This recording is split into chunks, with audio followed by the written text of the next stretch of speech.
نحن نتحدى أهل البدع والأهواء، أهل البدع العقائدية وأهل البدع السياسية، أن نقول بيننا وبينكم السلف، بيننا وبينكم الكتب.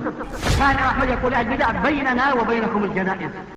إن الحمد لله نحمده ونستعينه ونستغفره ونعوذ بالله من شرور أنفسنا ومن سيئات أعمالنا، من يهده الله فلا مضل له ومن يضلل فلا هادي له، وأشهد أن لا إله إلا الله وحده لا شريك له، وأشهد أن محمدا عبده ورسوله. يا أيها الذين آمنوا اتقوا الله حق تقاته ولا تموتن إلا وأنتم مسلمون.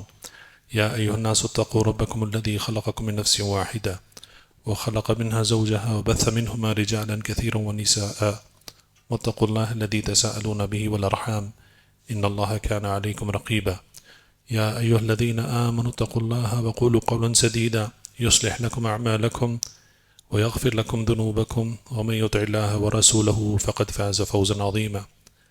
فإن أصدق الحديث كتاب الله، وأحسن الهدي هدي محمد صلى الله عليه وسلم، وشر الأمور محدثاتها، فإن كل محدثة بدعة وكل بدعة ضلالة وكل ضلالة في النار. أما بعد، الحمدللہ اللہ کے فضل و کرم سے آج ہم ایک نئی کتاب کا آغاز کرنے والے ہیں، اور یہ کتاب رسالہ لطیفہ جامعہ فی اصول الفقہ المہمہ، جس کے مؤلف الامام العلامہ عبد الرحمن بن ناصر السعدی رحمہ اللہ ہے۔ کتاب شروع کرنے سے پہلے اور مؤلف کی مختصر سیرت حیات کے بارے میں کچھ الفاظ ذکر کرنے سے پہلے ہمیں اصول الفقہ کے تعلق سے کچھ باتیں جاننا ضروری ہے۔ سب سے پہلے اصول الفقہ جو ہے اس کو کہتے ہیں علم الآلہ، اردو میں آلہ کہتے ہیں، عربی سے ہی لیا گیا ہے لفظ۔ آلہ کہتے ہیں کوئی ایسی چیز جسے کچھ کام انجام دیا جاتا ہے۔ تو علم کے جتنے بھی شعبے ہیں اس کے علوم ہیں، اور یہ علوم ان کو علوم الآلہ کہتے ہیں۔ سب سے پہلا جو علم ہے وہ ہے عربی زبان کی معرفت، نحو اور صرف کے قواعد۔ یہ شریعت کا علم حاصل کرنے کے لیے ضروری ہے۔ اس کے بغیر کئی مسائل اور کئی احکام، خصوصاً عقائد کے مسائل، عبادات، معاملات کے مسائل سمجھ میں نہیں آئیں گے اگر عربی زبان کی معرفت نہیں ہے۔ سب سے پہلا شعبہ علم کا ہے عقیدہ۔ عقیدے کے بھی اصول بنائے گئے ہیں اور قواعد بنائے گئے ہیں، جیسا پچھلی کتاب ہم نے پڑھی القواعد المثلی، جس کا تعلق اسماء و صفات سے تھا۔ تو یہ بھی آپ کہہ سکتے ہیں کہ یہ بھی ایک علم ہے، علم الآلہ، اسماء و صفات کا علم حاصل کرنے کے لیے۔ ارکان الایمان، ان کے بھی قواعد اہل العلم نے جمع کیے ہیں۔ دوسرا ہے فقہ۔ فقہ میں معاملات آتے ہیں، سب سے پہلے عبادات آتے ہیں، پھر معاملات آتے ہیں، تو ان کے بھی اصول اور قواعد ہیں۔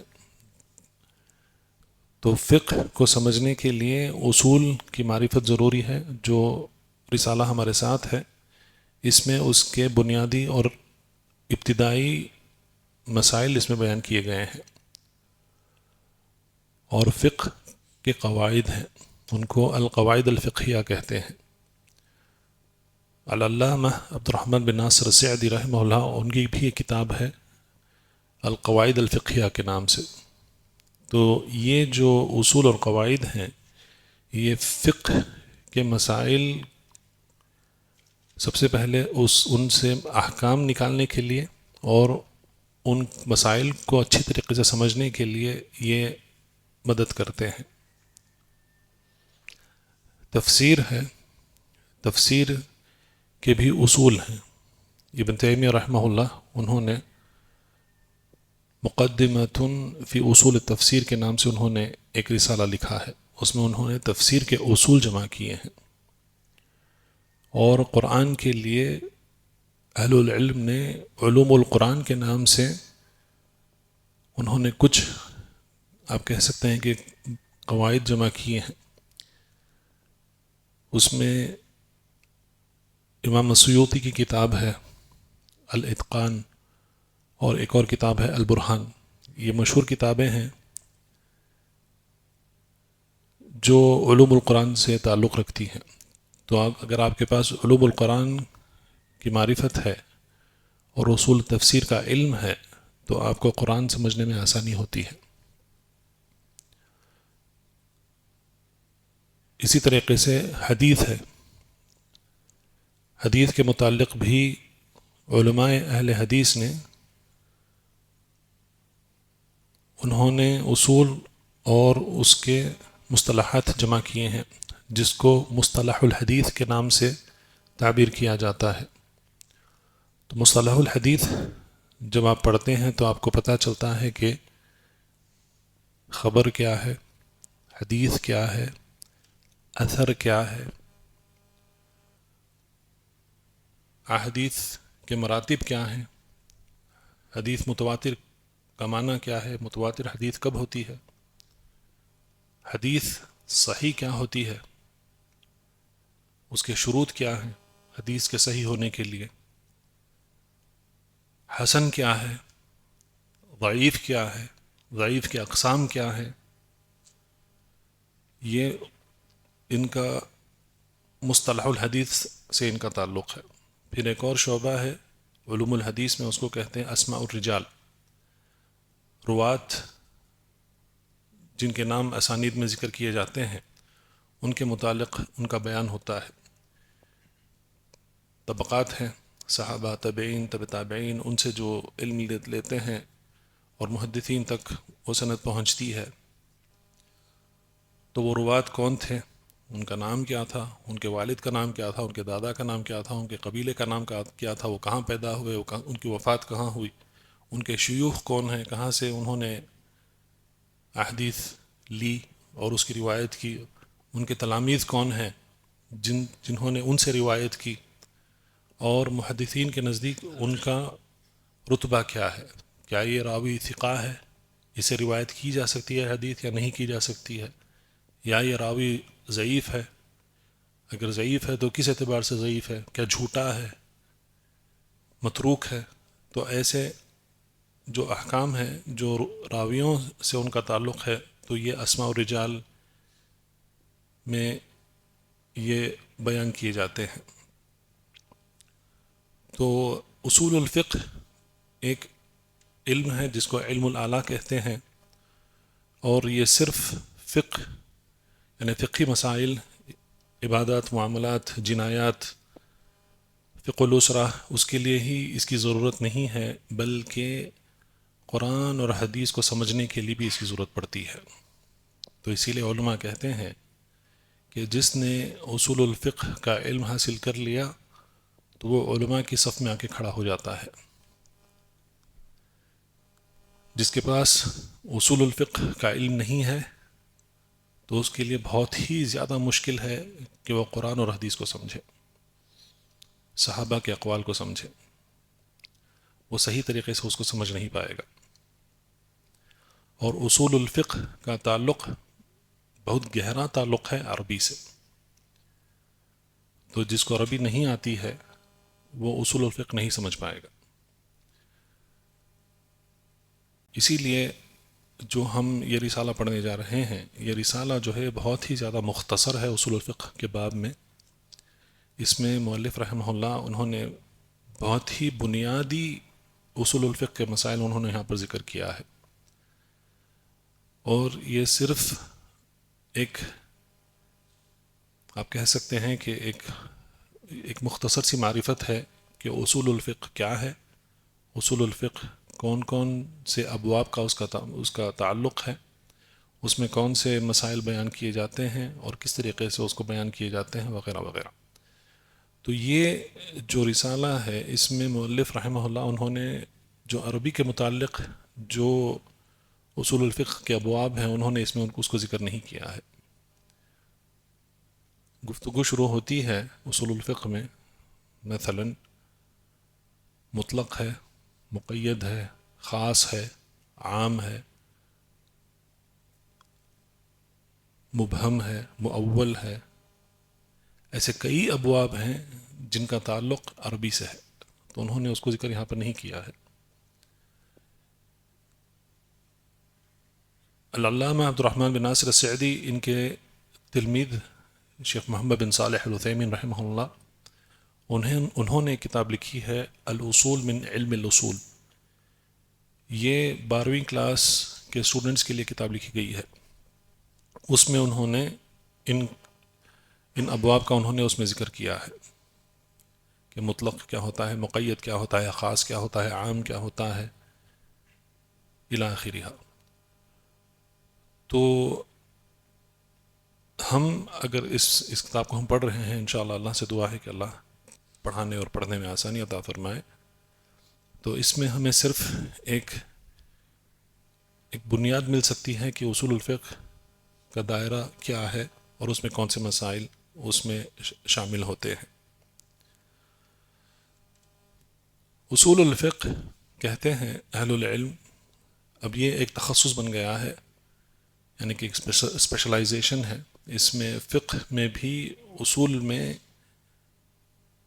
اسپیشلائزیشن کیا جاتا ہے، تخصص جس کو کہتے ہیں. لیکن اس کی بنیاد کہاں سے تھی؟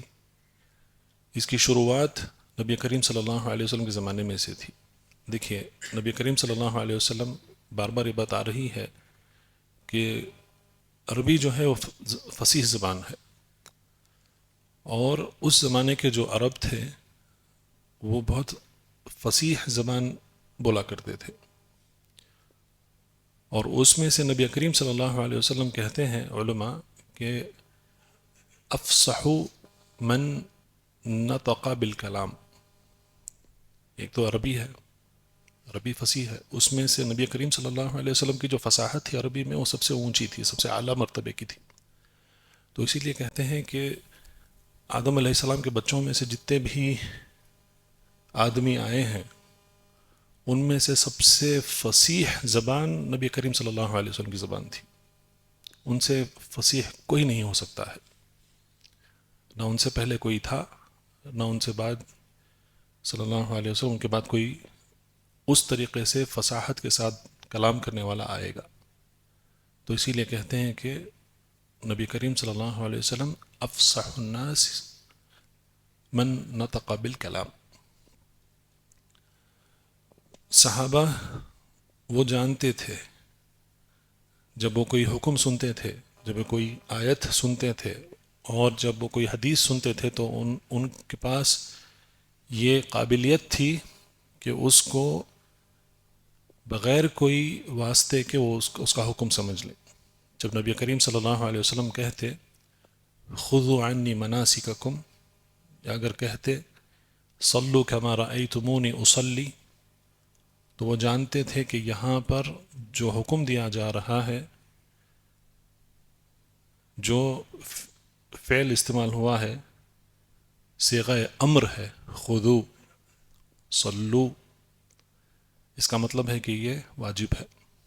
ان کو یہ سمجھایا نہیں جانا پڑتا تھا کہ اس سے مراد یہ فعل ہے، یہ فعل صیغۃ الامر ہے، امر کا مطلب ہے کہ یہ اس کا اصل یہ ہے کہ یہ واجب کے لیے ہے. یہ ان کی عربی فصاحت کے اعتبار سے انہیں یہ سمجھ میں آ جاتا تھا کہ اس کا حکم اس طریقے سے ہے. لیکن اس کے بعد صحابہ رضی اللہ عنہم کے دور کے بعد، تابعین کے دور کے بعد، تابعین کے دور کے بعد، جب عجم مسلم معاشرے میں داخل ہونا شروع ہوئے، اسلام قبول کیا انہوں نے اور وہ مسلم معاشرے میں داخل ہونا شروع کیے، تو پھر عربی کی فصاحت کم ہوتی گئی، خلط ملط ہوا کرتا تھا، الفاظ یہاں سے وہاں، وہاں سے یہاں تبادل ہوا کرتے تھے. خاص کر کے کئی الفاظ ایسے ہیں فارسی سے یا دوسرے زبانوں سے ان کو استعمال کرنا شروع کر دیا لوگوں نے، تو پھر عربی کی فصاحت جو ہے وہ کم ہوتی گئی، غلطیاں ہونا شروع ہوئی۔ علی رضی اللہ عنہ کے زمانے میں کہتے ہیں کہ علی رضی اللہ عنہ کے پاس ابو الاسود الدؤلی آئے اور انہوں نے کہا کہ مجھے بہت پریشان ہوئی کہ آج میری بیٹی نے جملے میں اعراب میں غلطی کی ہے۔ تو ان کی بیٹی نے کیا کہا؟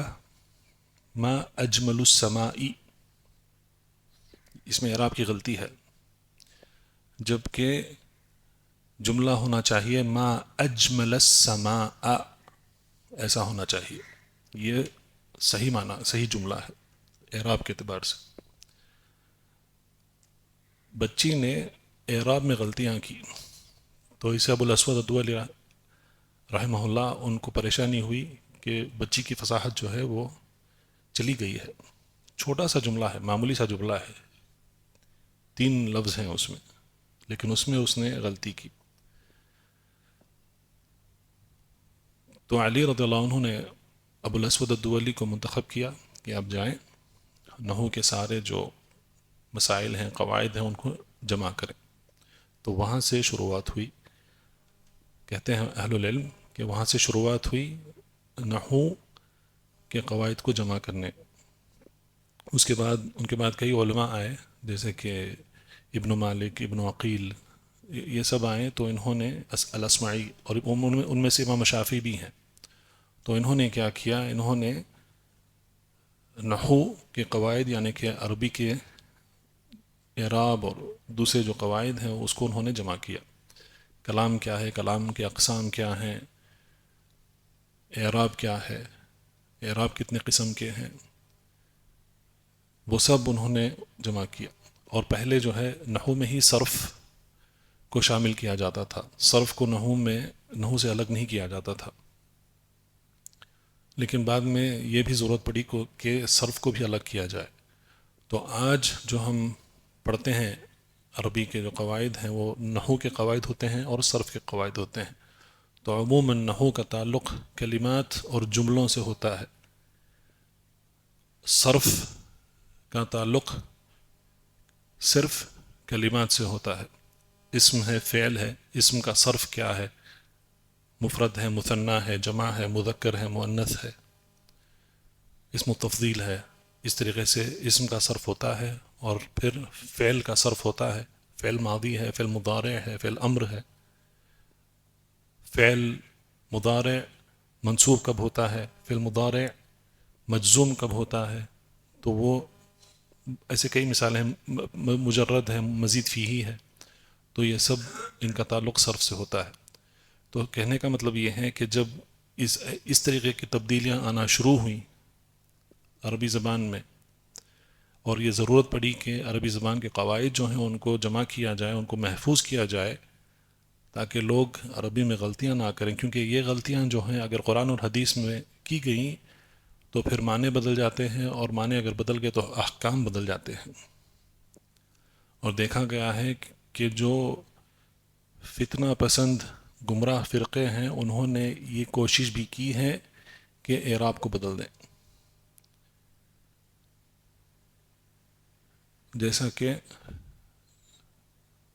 اللہ کی صفت ہے کلام، اور قرآن کی آیت ہے وَكَلَّمَ اللَّهُ مُوسَىٰ تَكْلِيمًا، تو اللہ جو ہے وہ کہتے ہیں یہ کلمہ مرفوع ہے کیونکہ ہا پر ضمہ ہے، تو اگر ہا پر ضمہ ہے اللہ ہوا، اور اس کے پہلے جو فعل ہے وہ کلمہ ہے، کلمہ بات کرنا، اس کا مطلب یہ ہے کہ فاعل اللہ سبحانہ وتعالیٰ ہیں، اور اللہ سبحانہ وتعالیٰ نے موسیٰ علیہ السلام کے ساتھ کلام کیا۔ جو اللہ کے کلام کی صفت کا انکار کرتے ہیں انہوں نے یہ کوشش کی کہ اللہ کو اللہ بنا دیا جائے، اگر اللہ ہو گیا تو پھر وہ مفعول ہو جاتا ہے، تو آیت کیا بن جاتی ہے وَكَلَّمَ اللَّهَ مُوسَىٰ تَكْلِيمًا، غلط ہے، کیونکہ وہ یہ ثابت کرنا چاہتے ہیں کہ موسیٰ علیہ السلام فاعل ہیں، انہوں نے اللہ سے کلام کیا اور اللہ نے کلام نہیں کیا، صرف ایک حرکت ہے، ضمہ اور فتحہ۔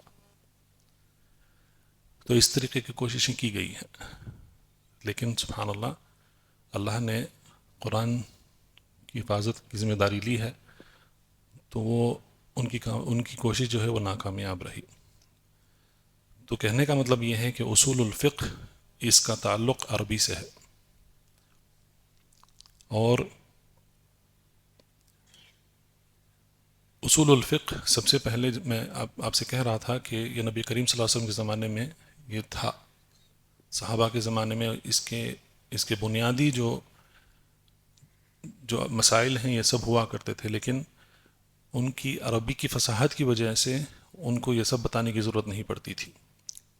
لیکن اس کے بعد جب بگاڑ آنا شروع ہوا عربی کی فصاحت میں، تو پھر ضرورت پڑی کہ یہ بھی اس کو بھی جمع کیا جائے، جیسے نحو اور صرف کے قواعد جمع کیے گئے، ان کے بھی جو قواعد ہیں یا اصول ہیں، اصول الفقہ، تو ان کو بھی جمع کیا جائے تاکہ لوگوں کو پتہ چلے کہ کس طریقے سے نص کو سمجھنا ہے، آیت کس طریقے سے سمجھنا ہے، حدیث کو کس طریقے سے سمجھنا ہے، تاکہ اس کا صحیح فہم، اس کا صحیح حکم اس سے نکال سکیں۔ کہتے ہیں کہ سب سے پہلے جنہوں نے سارے اصول الفقہ جمع کیا وہ امام شافعی خود ہیں رحمہ اللہ۔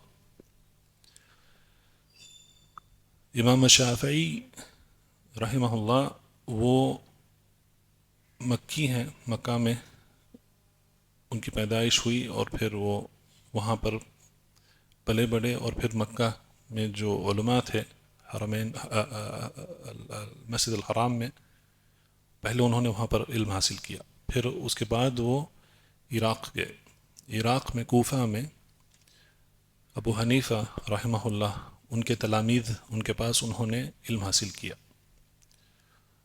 اور خصوصاً امام محمد بن الحسن الشیبانی رحمہ اللہ، یہ ابو حنیفہ کے تلامید میں سے ہیں، اور یہ امام شافعی کے شیوخ میں سے ہیں۔ تو اصول الفقہ کے بعض مسائل کہتے ہیں کہ امام شافعی نے محمد حسن الشیبانی سے حاصل کیا۔ اس کا مطلب یہ ہے کہ ابو حنیفہ کے تلامید کے پاس بھی اس کا کچھ علم ہوا تھا، لیکن وہ جمع نہیں ہوا تھا، علم تھا لیکن وہ ایک جگہ جمع نہیں ہوا تھا۔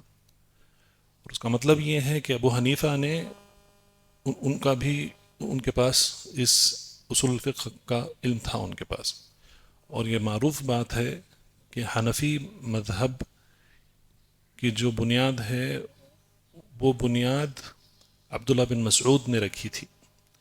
جب عمر رضی اللہ عنہ کے زمانے میں عمر نے عبداللہ بن مسعود رضی اللہ عنہ کو کوفہ کا گورنر بنا کے بھیجا تھا، تو اس زمانے میں ایسا ہی ہوا کرتا تھا، صحابہ تھے تو صحابیوں کو مختلف جگہوں پر ان کو گورنر امیر بنا کر ان کو بھیجا جاتا تھا، وہ وہاں پر رہتے تھے، حکومت کے کام بھی دیکھتے تھے، اور اس کے ساتھ وہ علم بھی وہاں سے وہ نشر کیا کرتے تھے۔ تو عبداللہ بن مسعود گورنر تھے کوفہ کے، امیر گورنر، اور پھر وہاں پر انہوں نے اس حنفی مذہب، وقت تب تو حنفی مذہب نہیں تھا لیکن ان کا مدرسہ تھا کوفہ میں، تو وہیں سے حنفی مذہب نکلا ہے۔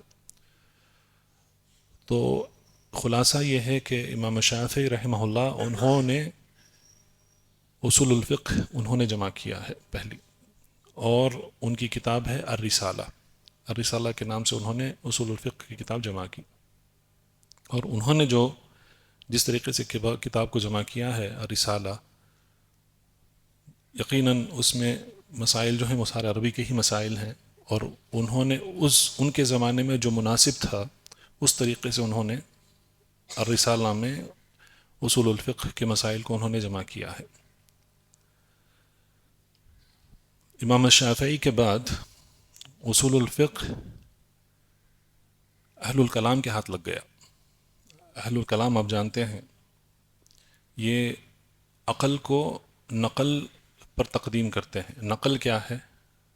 یہاں پر نقل ہے کتاب اور سنت، کیونکہ اس کو نقل کیا جاتا ہے طبقات کے درمیان، تو اسی لیے اس کو نقل کہتے ہیں۔ احادیث جو ہیں، ایک طبقہ جو ہے دوسرے طبقے کو نقل کرتا ہے احادیث کو، تو اسی لیے اس کو نقل کہتے ہیں۔ لیکن اہل الکلام جو ہیں وہ اپنی عقل کو نقل پر تقدیم کرتے ہیں۔ اس کا مطلب یہ ہے کہ وہ قرآن اور حدیث کو اپنی عقل سے سمجھنے کی کوشش کرتے ہیں، نہ کہ سلف کے فہم سے۔ اسی لیے سلف کا فہم جو ہے یہ بہت ضروری ہے، جو سلف کے فہم سے ہٹتا ہے وہ گمراہ ہو جاتا ہے۔ تو اہل الکلام کا یہی ان کی شروعات وہیں سے ہوتی ہے، لیکن اس کے بعد انہوں نے جو رومی اور یونانی فلسفے تھے تو وہاں سے ان فلسفوں کو، اس کی گمراہیوں کو وہ لے کے آئے، اور پھر اس کو انہوں نے دین میں اس کو داخل کر دیا۔ اصول الفقہ میں بھی انہوں نے کئی طریقے سے شرارت انہوں نے کی ہے۔ تو ان کا جو طریقہ ہے اس طریقے کو کہتے ہیں، اور یہ کہتے ہیں کہ یہ شافعی کا طریقہ ہے، اور یہ غلط ہے۔ دراصل یہ امام شافعی کے اوپر ایک تہمت ہے، سراسر جھوٹ ہے، کیونکہ یہ الامام شافعی کا طریقہ نہیں ہے۔ وہ اپنے آپ کو شافعیہ کہتے ہیں، لیکن وہ جھوٹے ہیں۔ یہ امام شافعی پہ جھوٹ ہے، وہ امام شافعی کا طریقہ نہیں فالو کرتے ہیں، اس کی اتباع نہیں کرتے ہیں۔ امام شافعی کے کئی اقوال ہیں جس میں انہوں نے اہل الکلام کا ذم کیا ہے، یہاں تک کہا ہے کہ اہل الکلام کو، لوگوں کو چاہیے کہ اہل الکلام کو اس زمانے میں جو سزا دی جاتی تھی، مثلا ان کے منہ کالے کر دیے جائیں، ان کو گدھوں پر بٹھا کے ان کو چھوڑ دیا جائے راستوں پر۔ تو امام شافعی نے اہل الکلام کا ذم کیا ہے، اور کوئی بھی ایسا سلفی عالم نہیں ہے جس نے اہل الکلام کا ذم نہ کیا ہو۔ تو اہل الکلام نے اصول الفقہ کو اٹھایا اور پھر اپنی گمراہی کو اس میں انہوں نے لا کر رکھ دیا۔ پھر ایک اور طریقہ ہے، تو ہمارے پاس دو طریقے ہو گئے۔ سب سے پہلا طریقہ ہے اصول الفقہ کا الامام شافعی کا طریقہ ہے، دوسرا ہے اہل الکلام کا طریقہ، تیسرا ہے فقہا کا طریقہ۔ فقہا نے، سارے مذاہب کے فقہا نے، جب انہوں نے یہ فائدہ دیکھا اصول الفقہ میں، تو انہوں نے اپنے اپنے مذاہب کے لیے انہوں نے اصول جمع کرنا شروع کیے۔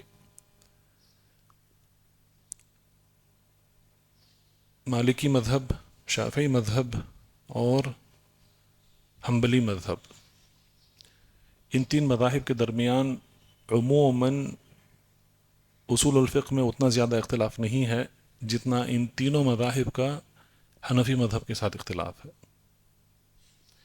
کیونکہ فقہا نے ایک حد تک امام شافعی کا ہی طریقہ اختیار کیا ہے۔ اب جو مسائل ہم اس میں دیکھیں گے کہ مصادر کیا ہیں، کہاں سے لیا جاتا ہے، کتاب ہے، سنت ہے، اجماع ہے، قیاس ہے، اس پر اتفاق ہے، اس میں کوئی اختلاف نہیں ہے۔ تو اس طریقے سے فقہا نے، لیکن تھوڑی اختلاف ہوتی ہے، لیکن احناف نے اس میں کچھ اور طریقہ انہوں نے اختیار کیا۔ احناف جو اصول بناتے ہیں، دیکھیں ہر ایک مذہب کا اپنے اپنے اصول ہوتے ہیں، لیکن کچھ اصول، عموماً اصول جو ہیں وہ ان پر اتفاق ہے، لیکن بعض اصولوں میں اختلاف ہے۔ لیکن احناف کا طریقہ ہی الٹا ہوتا ہے۔ دوسرے مذاہب جو ہیں وہ اصول بناتے ہیں، اصول سے حکم نکالتے ہیں، ٹھیک ہے، لیکن احناف کہاں سے شروع کرتے ہیں؟ وہ امام کے فتوے سے شروع کرتے ہیں۔ تو امام کا فتویٰ کیا ہے وہ دیکھتے ہیں، یا امام کے جو تلامید ہیں ان کے فتاوے کیا ہیں وہ دیکھتے ہیں، تو پھر فتووں سے وہ واپس اصول نکالنے کی کوشش کرتے ہیں۔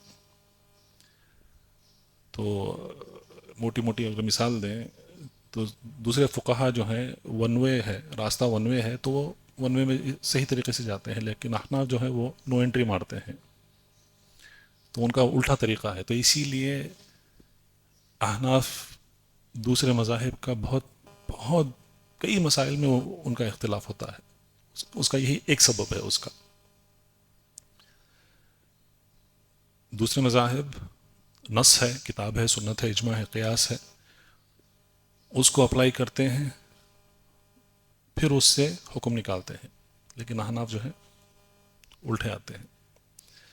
تو بہرحال یہ تیسرا طریقہ ہے فقہا کا طریقہ. چوتھا طریقہ ہے احناف کا طریقہ. پانچواں طریقہ ہے یہ خاص طریقہ ہے، یہ امام شاطبی کا طریقہ ہے. امام شاطبی رحمہ اللہ، انہوں نے اپنی کتاب الموافقات، انہوں نے کتاب لکھی ہے. اس کتاب میں انہوں نے اصول الفقہ کو ایک الگ انداز میں انہوں نے اس کو جمع کیا ہے. امام شاطبی رحمہ اللہ، ان کا طریقہ کیا ہے کہ وہ اصول کو احکام میں جو حکمت ہے اس سے وہ جوڑتے ہیں. کوئی بھی حکم ہو تو اس میں اس کی حکمت کیا ہے، اس حکم کا ایک مکلف یعنی کہ ایک بندے کے اعمال اور اس کے اقوال کے تعلق سے اس کی حکمت کیا بنتی ہے. تو انہوں نے اس طریقے سے انہوں نے اصول الفقہ کا انہوں نے ذکر کرنے کی اس میں کوشش کی ہے. بعض اوقات امام شاطبی کا طریقہ بھی جو ہے وہ اس میں فائدے بہت ہیں اس میں. لیکن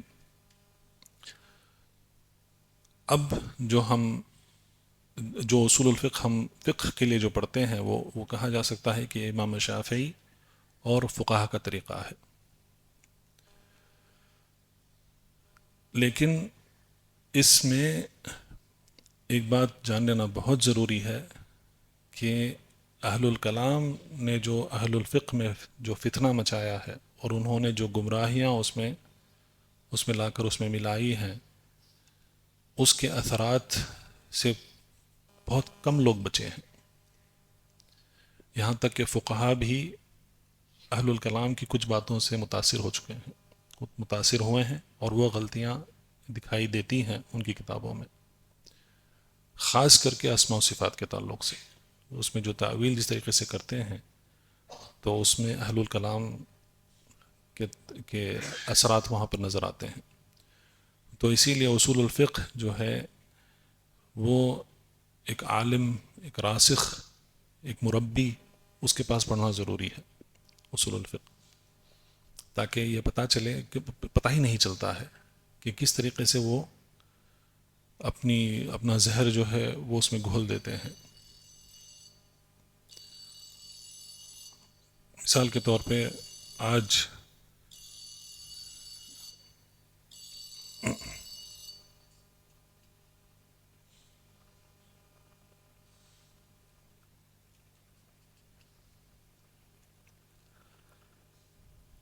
شیخ ابراہیم نے جو آج سورہ پڑھا صلاۃ الفجر میں، سورۃ قاف، اور جہاں پر وہ رکے آج لَهُم مَّا يَشَاءُونَ فِيهَا وَلَدَيْنَا مَزِيدٌ، لدینا مزید.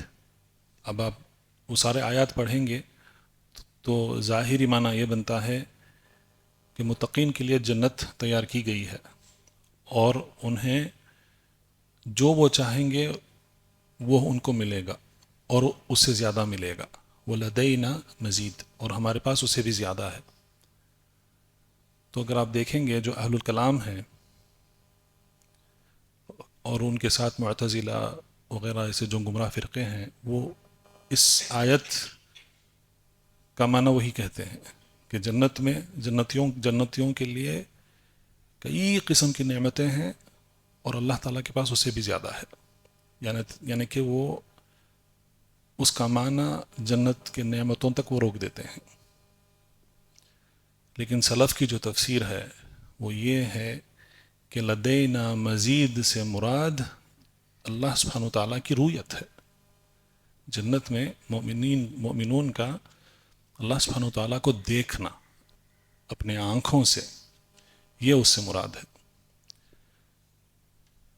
تو اہل الکلام، معتزلہ، جہمیہ، وہ اس طریقے سے آیتوں کا غلط معنی اور غلط تعبیر کرتے ہیں.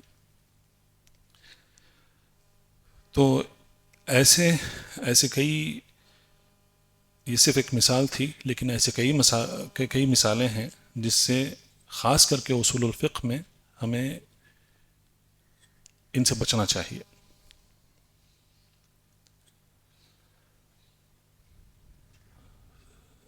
تو یہ ایک مختصر سا تعارف تھا ان کا. یہ جو علم العلا ہے اصول الفقہ، اس کے تعلق سے اصول الفقہ کی بنیاد کہاں پڑھی، کیسے اس کو جمع کیا گیا، وہ کتنے طریقے ہیں، اور ہر ایک طریقے کے اہم نقاط کیا ہیں الی آخرہ. تو اس کے ساتھ ہم سب سے پہلے العلامہ عبد الرحمن بن ناصر السعدی رحمہ اللہ ان کا مختصر سا تعارف دیکھتے ہیں. ان کا نام ہے ابو عبداللہ عبد الرحمن بن ناصر بن عبداللہ بن ناصر السعدی. سعدی، بعض لوگ اس کو سعدی بھی کہتے ہیں، لیکن صحیح جو ہے وہ سعدی ہے، سین کسرہ کے ساتھ، السعدی المعروف بابن سعدی. ان کی پیدائش 12 محرم 1307 ہجری، یعنی کہ 1880 میلادی، تقریباً اس وقت ان کی پیدائش ہوئی. اور یہ قصیم کا جو علاقہ ہے سعودی عرب میں، وہاں کا ایک شہر ہے عنیزہ. تو عنیزہ میں ان کی پیدائش ہوئی اور وہ وہیں پر پلے بڑھے اور انہوں نے وہاں پر علم حاصل کیا. اس سے پہلے ہم شیخ محمد بن صالح العثیمین کے تعلق سے بھی ہم نے یہی دیکھا کہ وہ ان کی پیدائش بھی وہیں ہوئی اور انہوں نے بھی کافی علم وہیں سے حاصل کیا.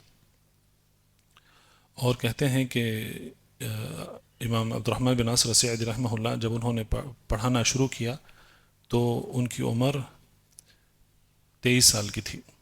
کافی چھوٹی عمر میں انہوں نے پڑھانا شروع کر دیا تھا. وہ پڑھتے بھی تھے اور اسی وقت پڑھاتے بھی تھے. اور ان کے جو طلباء ہیں، ان کے طلباء میں سے جو سب سے مشہور ہیں وہ محمد بن صالح العثیمین ہیں. تو سبحان اللہ، یہ دو عالم انہوں نے آج کے زمانے میں علم کی زبردست خدمت انہوں نے کی ہے. علم کا ایسا کوئی بھی ایسا شعبہ نہیں ہے جس میں ان کے دروس، ان کی کتابیں موجود نہ ہوں.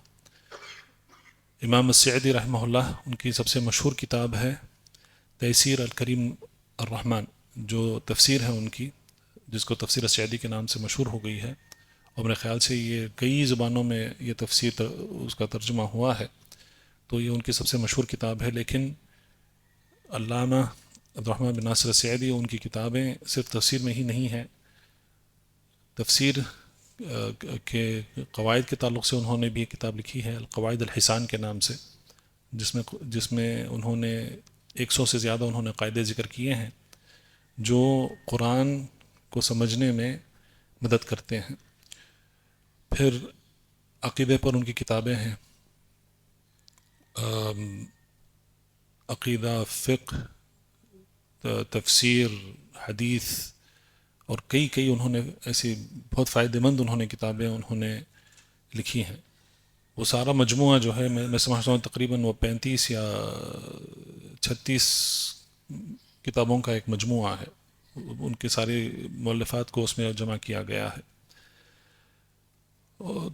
معروف شخصیت ہے علم کی دنیا میں. اور ان کی وفات جو ہے، ان کی وفات ہوئی 23 جمادی الاخرہ میں 1306 ہجری میں، یعنی کہ 1956 میلادی میں ان کی وفات ہوئی رحمہ اللہ. اللہ تعالیٰ سے دعا ہے کہ اللہ تعالیٰ امام السعدی رحمہ اللہ کو امت مسلمہ کی طرف سے جزائے خیر عطا فرمائے، کیونکہ انہوں نے جو خدمت کی ہے علم کی وہ بہت ہی قیمتی خدمت ہے. تو اس کے ساتھ اس کتاب کی شروعات کرتے ہیں. بسم اللہ الرحمن الرحیم. سعد.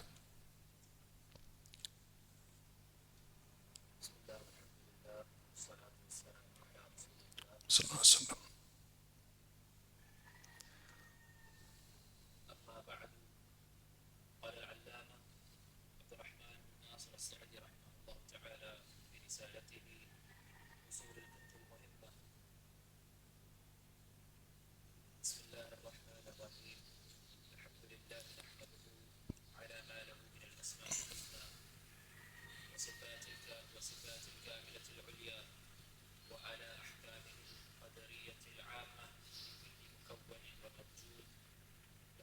الشرعية الشاملة لكل مشروع وأحكام الجزء للثواب للمحسنين والعقاب للمجرمين.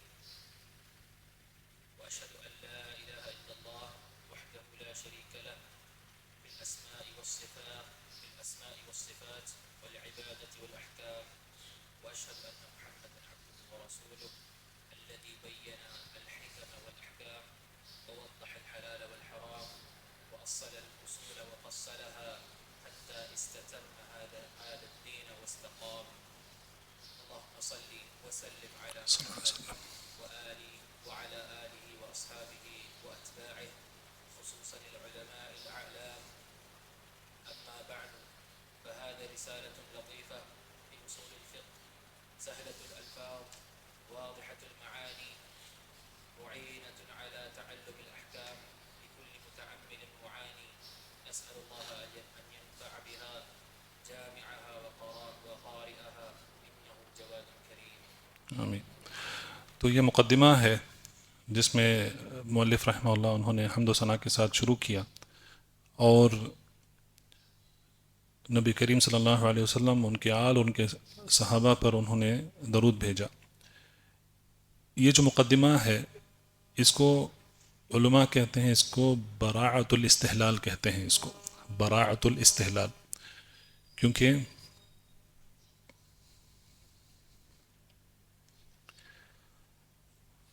حمد و ثنا درود کے بعد انہوں نے اس کتاب میں جو آنے والا ہے اس کا مختصر سا تعارف انہوں نے اس مقدمے میں انہوں نے دیا ہے. تو الحمدللہ نحمدہ علی ما لہ من الاسماء الحسنى، تو اللہ تعالیٰ کے لیے حمد و ثنا ہے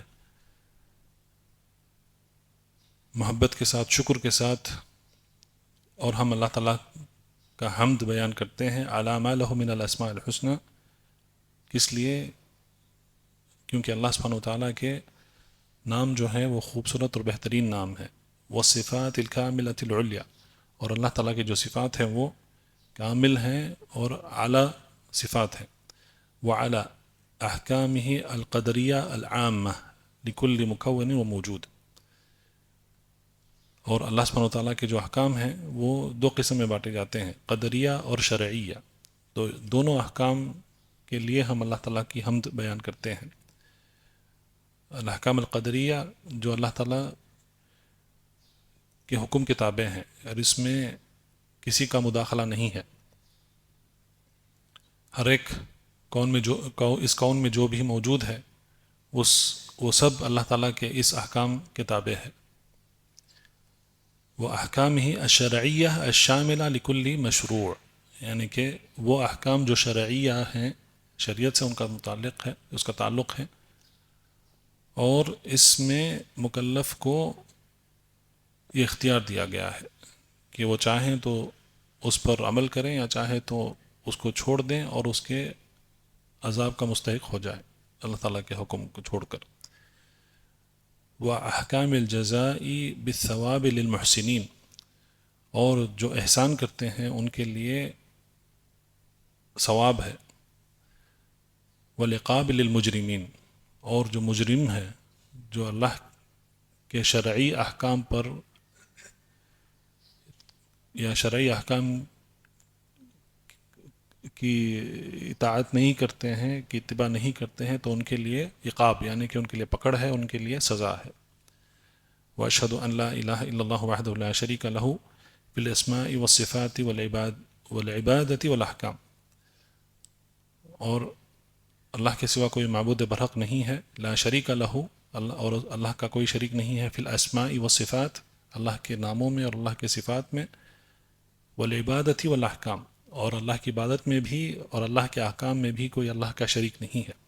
واشهد ان محمد عبدہ ورسولہ، اور میں یہ گواہی دیتا ہوں کہ محمد صلی اللہ علیہ وسلم اللہ کے بندے ہیں اور اللہ کے رسول ہیں صلی اللہ علیہ وسلم. الذی بین الحکم والاحکام، جنہوں نے حکم اور احکام کو تفصیل سے بیان کیا ہے. ووضح الحلال والحرام، اور انہوں نے حلال اور حرام کی مکمل طریقے سے انہوں نے وضاحت کر دی ہے.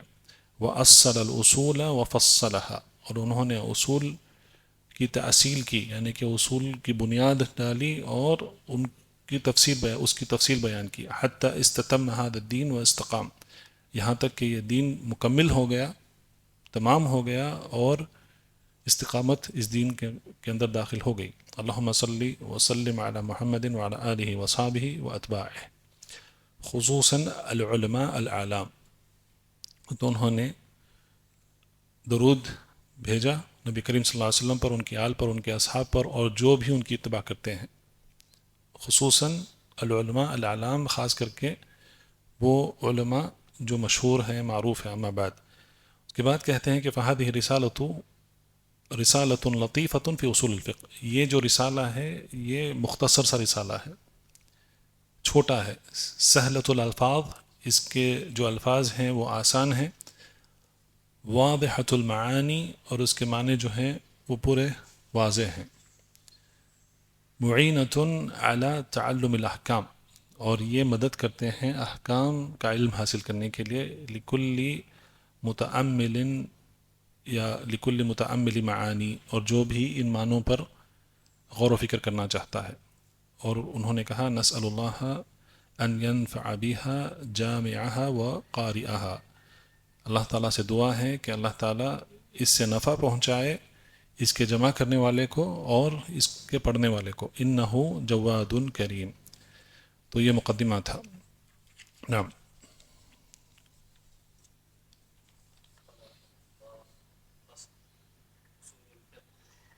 هي العلم بأدلة الفقه الكلية، وذلك أن الفقه إما مسائل يطلب الحكم عليها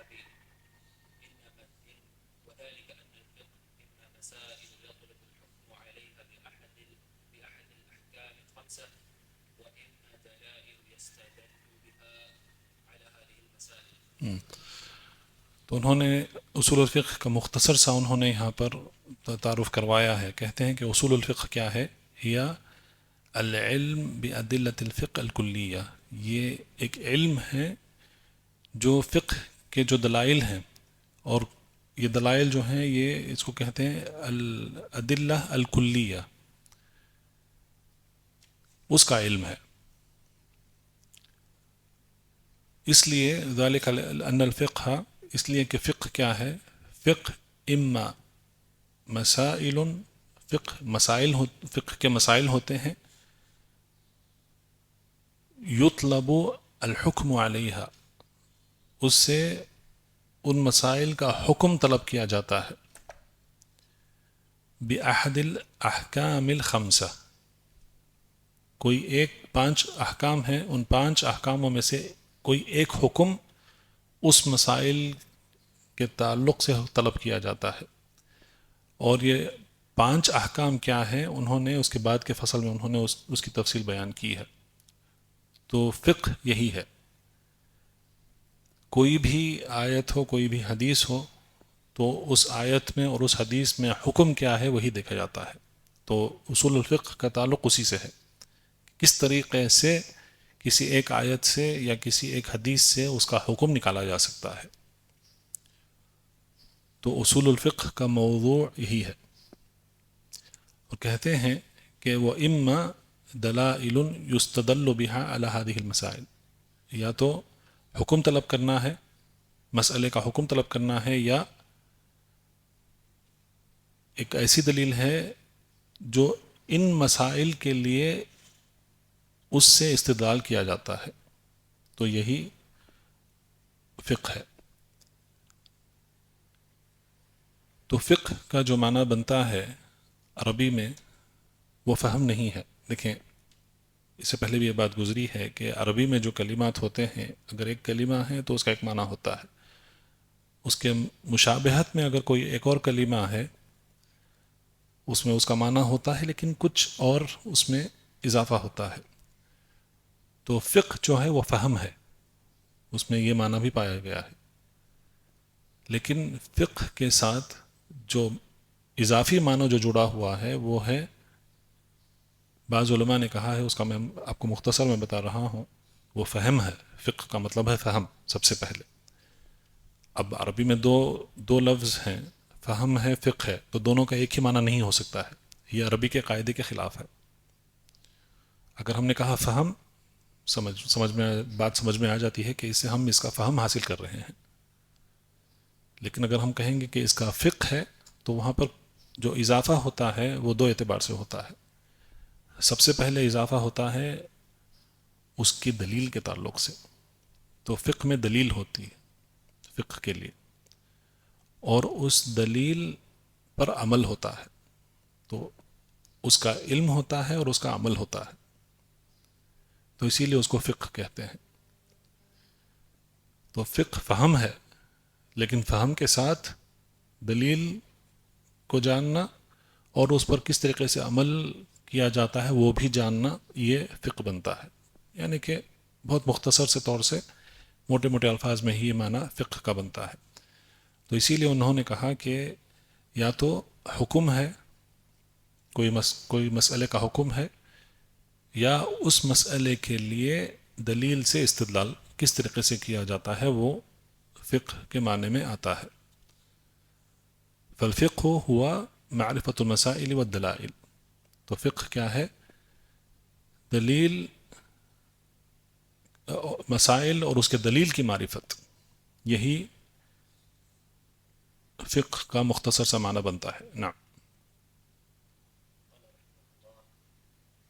فالفقه هو معرفة المسائل والدلائل، وهذه الدلائل نوعان: كلية تشمل كل حكم من جنس واحد من أول الفقه إلى آخره، كقولنا الأمر للوجوب والنهي للتحريم ونحوهما. وهذه هي أصول الفقه. نعم. تو سب سے پہلے جو دلیل ہے، انہوں نے کہا ہے کہ دلیل جو ہے وہ دو قسم کی ہوتی ہیں. ایک ہے کلی دلیل. کلی کیوں کہتے ہیں؟ کیا یہ جو ہے ایک عام دلیل ہے، جیسا کہ انہوں نے یہاں پر کہا ہے کہ تشمل کل حکم من جنس واحد. تو ایک قسم کا حکم ہے، اور وہ حکم جو ہے وہ حکم کئی مسائل پر یہ حکم لگایا جا سکتا ہے، شروع سے لے کر آخر تک. کا قولنا الامر للوجوب. اگر کوئی یہ کہے کہ الامر للوجوب عربی ہے، الامر کا مطلب ہے یہاں پر صیغہ امر، افعل، کرو. جیسا کہ اقیم الصلاۃ، صلاۃ کو قائم کرو. تو اقیمو جو ہے یہ فعل امر ہے. وآتوا الزکوٰۃ، زکوٰۃ کو ادا کرو. تو اقیمو، آتو، اس کو کہتے ہیں فعل امر. فعل ہے لیکن یہ امر کا صیغہ ہے، یہاں پر حکم دیا جا رہا ہے کہ اس کو کرنا ہے، کرو. تو اصل یہی ہے کہ جہاں پر کوئی بھی آیت میں اور کوئی بھی حدیث میں اگر یہ صیغہ استعمال کیا گیا ہے کوئی حکم کے لیے، کرو، تو اس کا اصل بنتا ہے کہ وہ واجب ہے. اب اقیم الصلاۃ ہے، صلاۃ کو قائم کرو، تو اللہ تعالیٰ کا حکم ہے، تو یہ واجب ہے.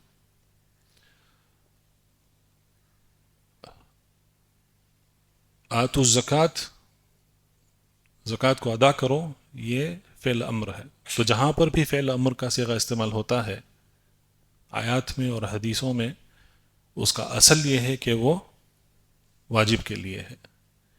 لیکن اگر کوئی اور دلیل ہے جس سے یہ ثابت ہوتا ہے کہ یہ واجب نہیں ہے بلکہ اختیاری ہے، تو اس کا حکم بدل جاتا ہے، وہ واجب سے مستحب یا مسنون بن جاتا ہے، پسندیدہ.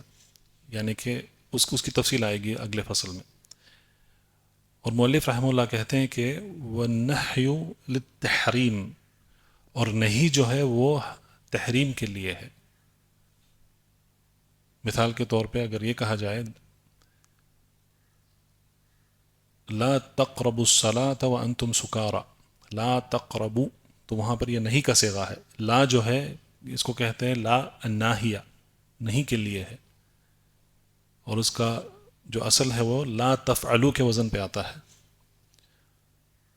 تو مت کرو، افعل یہ کرنے کے لیے ہے، کرو اس کو، اور لا تفعل جو ہے یہ نہ کرو کے معنی میں آتا ہے۔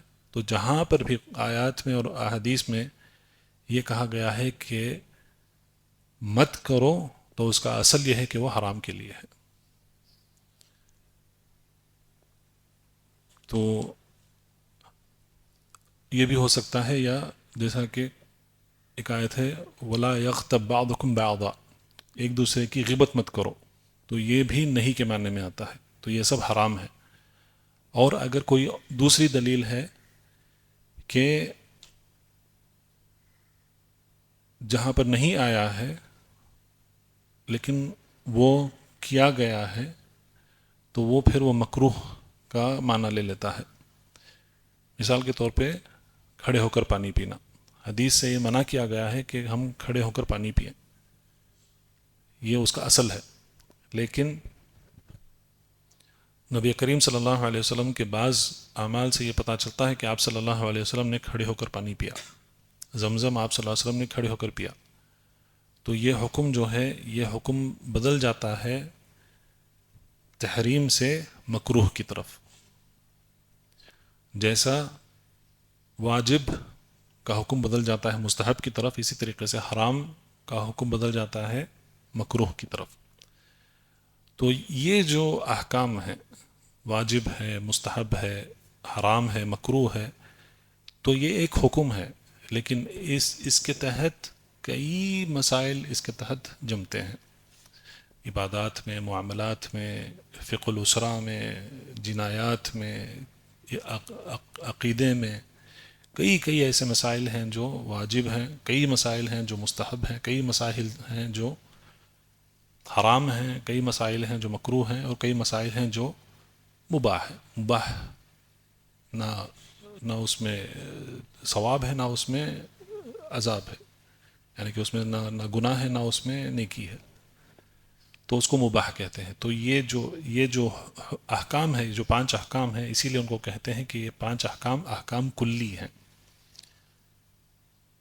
تو واجب حکم کلی ہے، جامع حکم ہے، اور اس کے تحت کئی مسائل اس کے تحت مندرج ہوتے ہیں۔ تو یہ پہلی دلیل ہے۔ تو کوئی بھی دلیل، کوئی بھی آیت یا کوئی بھی حدیث اگر ہم پڑھیں گے تو یہی ان میں سے 5 احکام میں سے کوئی ایک حکم ہی ہوتا ہے، اس کے ان کے علاوہ کوئی دوسرا حکم نہیں ہے، 5 ہی ہیں احکام، جو ہے 5 ہی ہیں، اس سے زیادہ کوئی حکم نہیں دیکھا گیا ہے۔ نعم، اس کے بعد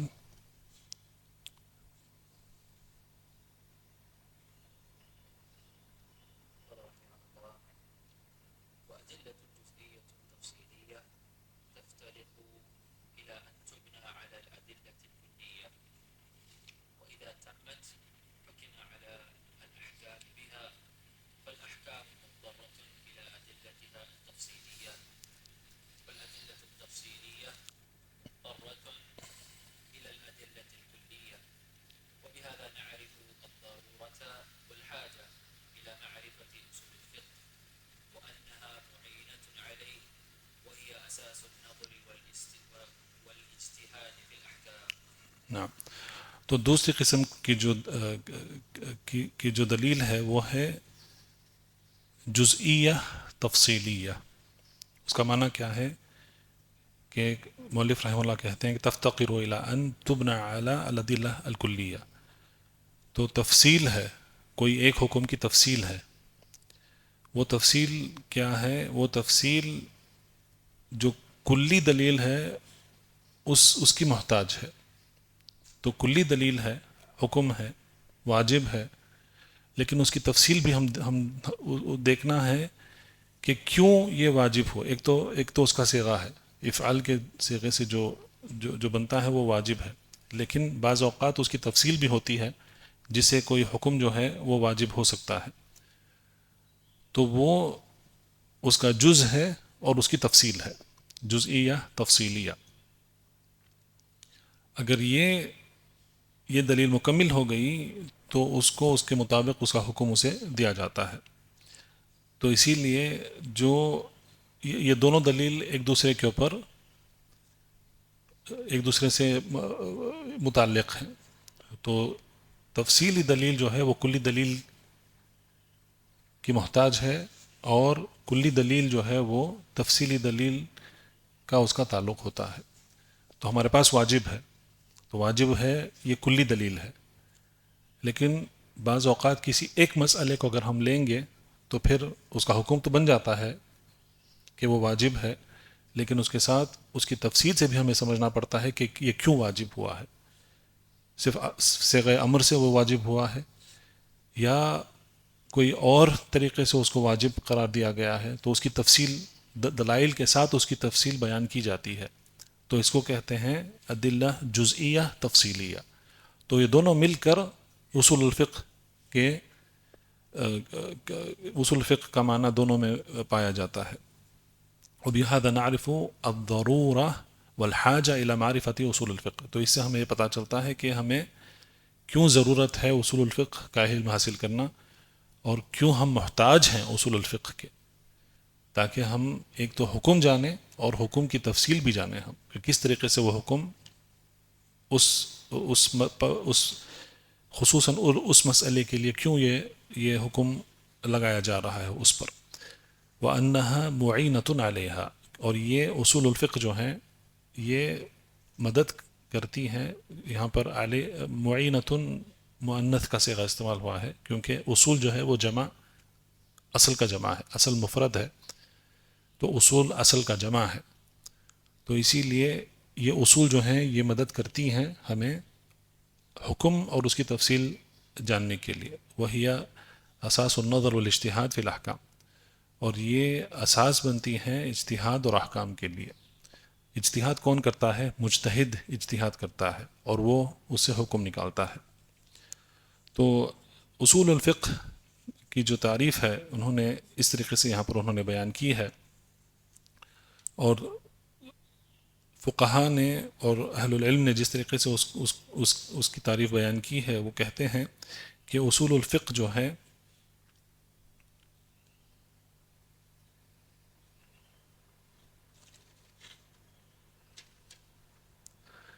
اس کے تین حصے ہوتے ہیں اصول الفقہ کے. سب سے پہلے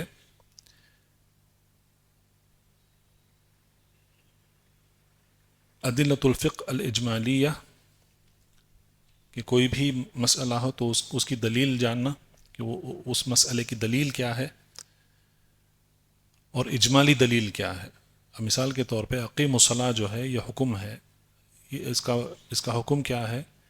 صلاۃ کو قائم کرنا. تو یہ جو ہے یہ ایک دلیل بن جاتی ہے نماز کے فرض ہونے کے لیے، جو فرض نماز جو 5 نمازیں ہیں اس کے لیے. اور پھر دوسرا ہے وکیفیت الاستفادہ منہا، تو اس سے ہم کس طریقے سے ہم اس سے استفادہ کر سکتے ہیں. یہ حکم جو ہے کلی ہے، لیکن نماز کے ہم دیکھتے ہیں کہ کئی مسائل آتے ہیں نماز میں. فرض نماز کے مسائل ہیں، اس کے شروط ہیں، اس کے ارکان ہیں، اس کے واجبات ہیں، اس کے مستحبات ہیں، اس کے مبطلات ہیں. اور پھر جو فرض نمازیں نہیں ہیں وہ کتنے قسم کی ہیں؟ جمعہ ہے، عیدین ہیں، راتبہ ہیں، سنہ مؤکدہ ہیں، تو ان کے بھی الگ الگ احکام بنتے ہیں. تو دلیل ہے، دلیل کی معرفت حاصل ہوتی ہے سب سے پہلے. اس کے بعد کس طریقے سے ہم اس دلیل سے استفادہ کر سکتے ہیں، اسے دوسرے احکام نکال سکتے ہیں، وہ ہے. اور وحال المستفید، اور جو اس سے فائدہ اٹھا رہا ہے اس کی حالت کیا ہے. تو مستفید یعنی کہ فائدہ اٹھانے والا وہ 2 قسم کے ہیں. ایک ہے جو مجتہد ہے، عالم ہے، مجتہد ہے، جو اجتہاد کر سکتا ہے، استدلال کر سکتا ہے، اجتہاد کر سکتا ہے اور وہ حکم نکالتا ہے، تو یہ مجتہد ہے. یا کوئی فتویٰ دینے والا ہے، عالم ہے، تو وہ اس سے استفادہ کر سکتا ہے. اس کے پاس اس کی دلیل ہے، اس کی تفصیل ہے، اور وہ جانتا ہے کہ اس دلیل سے کس طریقے سے حکم نکالا جائے، کس طریقے سے اس دلیل سے استفادہ کیا جائے، مسائل کس طریقے سے نکالے جائیں، اور اس پر کیسے اس پر احکام لگائے جائیں. تو وہ اس پر حکم لگاتا ہے، مجتہد. اور دوسرا ہے جو نہ عالم ہے نہ مجتہد ہے، لیکن اس کو ضرورت ہے مستفتی جس کو کہتے ہیں کہ وہ جاتا ہے اور وہ فتویٰ طلب کرتا ہے کسی عالم کے پاس. اب کوئی مسئلہ اس کو پیش آ گیا، اب سمجھے کوئی معاملہ ہے، اس کو یہ جاننا ہے کہ یہ حلال ہے یا حرام ہے، اس کے پاس اس کا علم نہیں ہے، تو کیا کرے گا؟ کس کے پاس جائے گا؟ ایک عالم کے پاس جائے گا اور عالم کے پاس اس کا حکم پوچھے گا. تو یہ دونوں جو ہیں اصول الفقہ سے استفادہ کرتے ہیں. فتویٰ دینے والا بھی استفادہ کرتا ہے اصول الفقہ سے، اور جو فتویٰ طلب کرتا ہے مستفتی وہ بھی اصول الفقہ سے استفادہ وہ حاصل کرتا ہے. تو یہ مختصر سا تعارف تھا اصول الفقہ، اس میں کیا کیا شامل ہوتا ہے اور اس کے فائدے کیا ہیں. نا اس کے بعد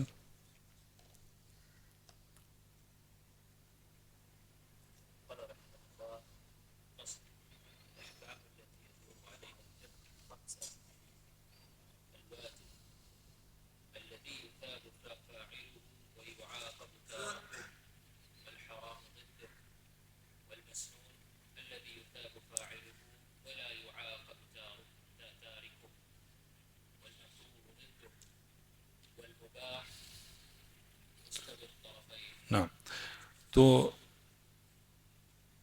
فقہ میں احکام کتنے قسم کے ہیں انہوں نے یہاں پر اس کی تفصیل انہوں نے یہاں پر بیان کی ہے. احکام 5 ہیں. ہماری شریعت میں احکام 5 ہی قسم کے ہیں، اس سے زیادہ نہیں ہیں.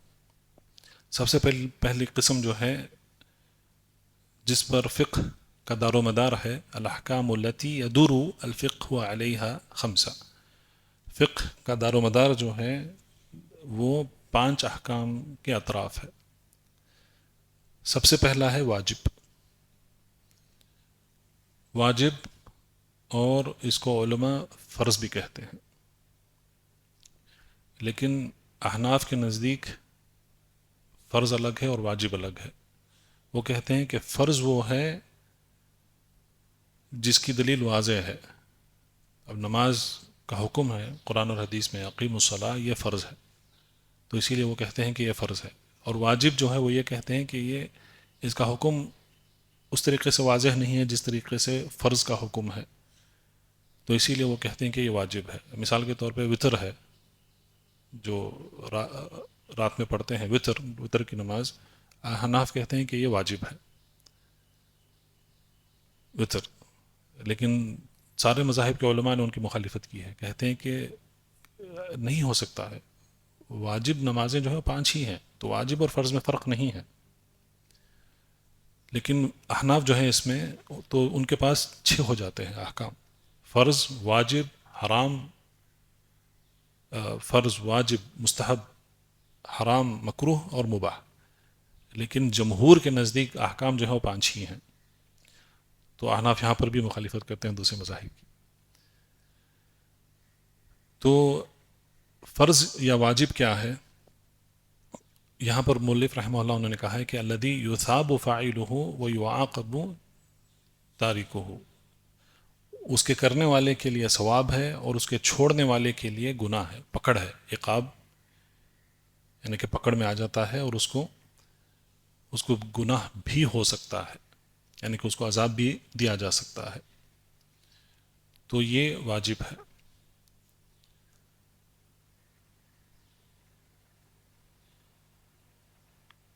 لیکن دوسرے علماء نے اس کی مزید تفصیل انہوں نے اس میں بیان کی ہے. کہتے ہیں کہ الواجب وہ ہے کہ الذی یثاب فاعلہ، یعنی کہ اس کے کرنے والے کو ثواب دیا جاتا ہے، لیکن وہ یعاقب تارکہ، وہ ایسا نہیں کہتے ہیں کہ اس کو گناہ یعنی کہ اس کو عذاب دیا ہی جائے گا، ایسا نہیں کہتے ہیں کہ وہ یستحق العقاب، تارکہ یستحق العقاب، کہ وہ کیونکہ اس نے جان بوجھ کر اس کو چھوڑا ہے تو اس کی وجہ سے وہ پکڑ کے یا عذاب کا مستحق بن جاتا ہے. یستحق کا ایک اور لفظ وہ وہاں پر اس کا اضافہ کرتے ہیں. لیکن کل ملا کر معنی ایک ہی بنتا ہے. واجب کا اصل کیا ہے؟ کہ واجب وہ ہے جس کا حکم دیا گیا ہے قرآن اور حدیث میں کہ آپ کو وہ کرنا ہی ہے. اب 5 ارکان ہیں، شہادت ہے، صلاۃ، زکوٰۃ، صوم، حج. یہ واجب ہے، اس کو کرنا ہی ہے. اگر کوئی جان بوجھ کر اس کو چھوڑتا ہے تو پھر اس نے اپنے آپ پر اللہ کا عذاب، اس نے آپ پر اپنے آپ کو مستحق بنا لیا ہے عذاب کا.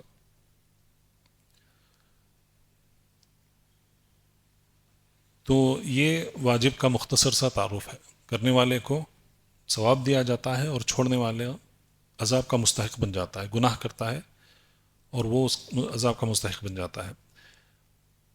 اس کا ضد جو ہے، مؤلف رحمہ اللہ انہوں نے کہا ہے کہ یہاں پر وہ حرام ہے.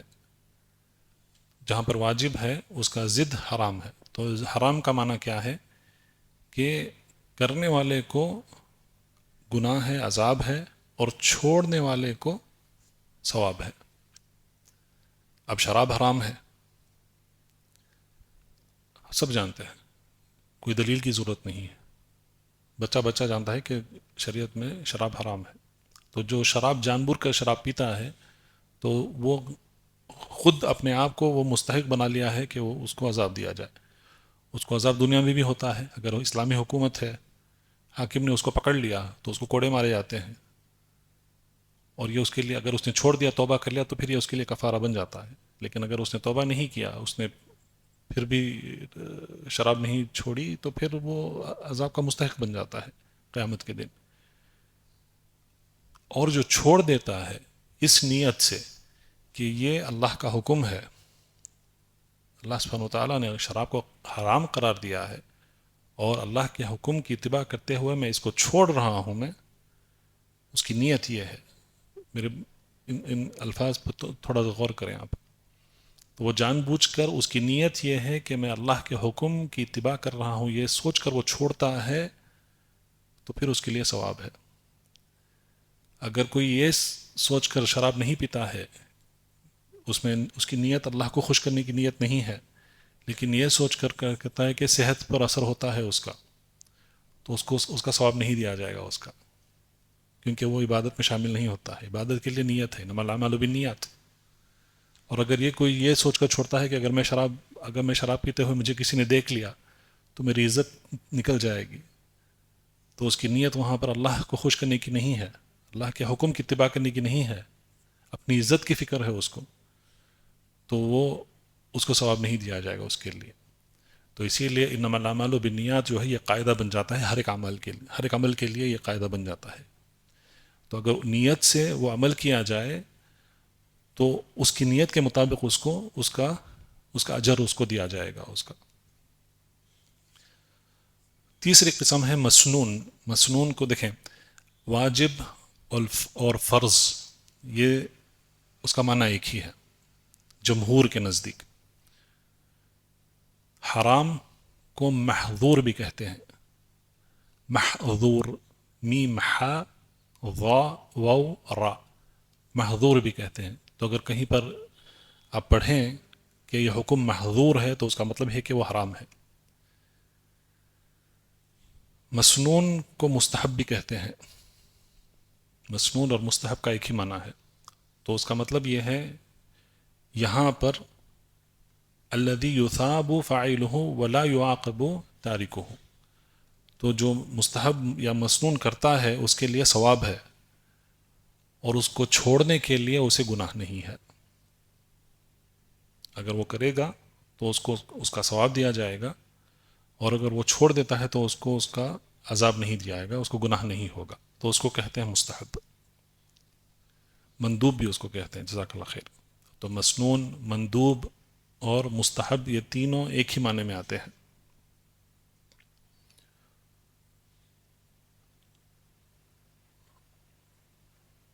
تو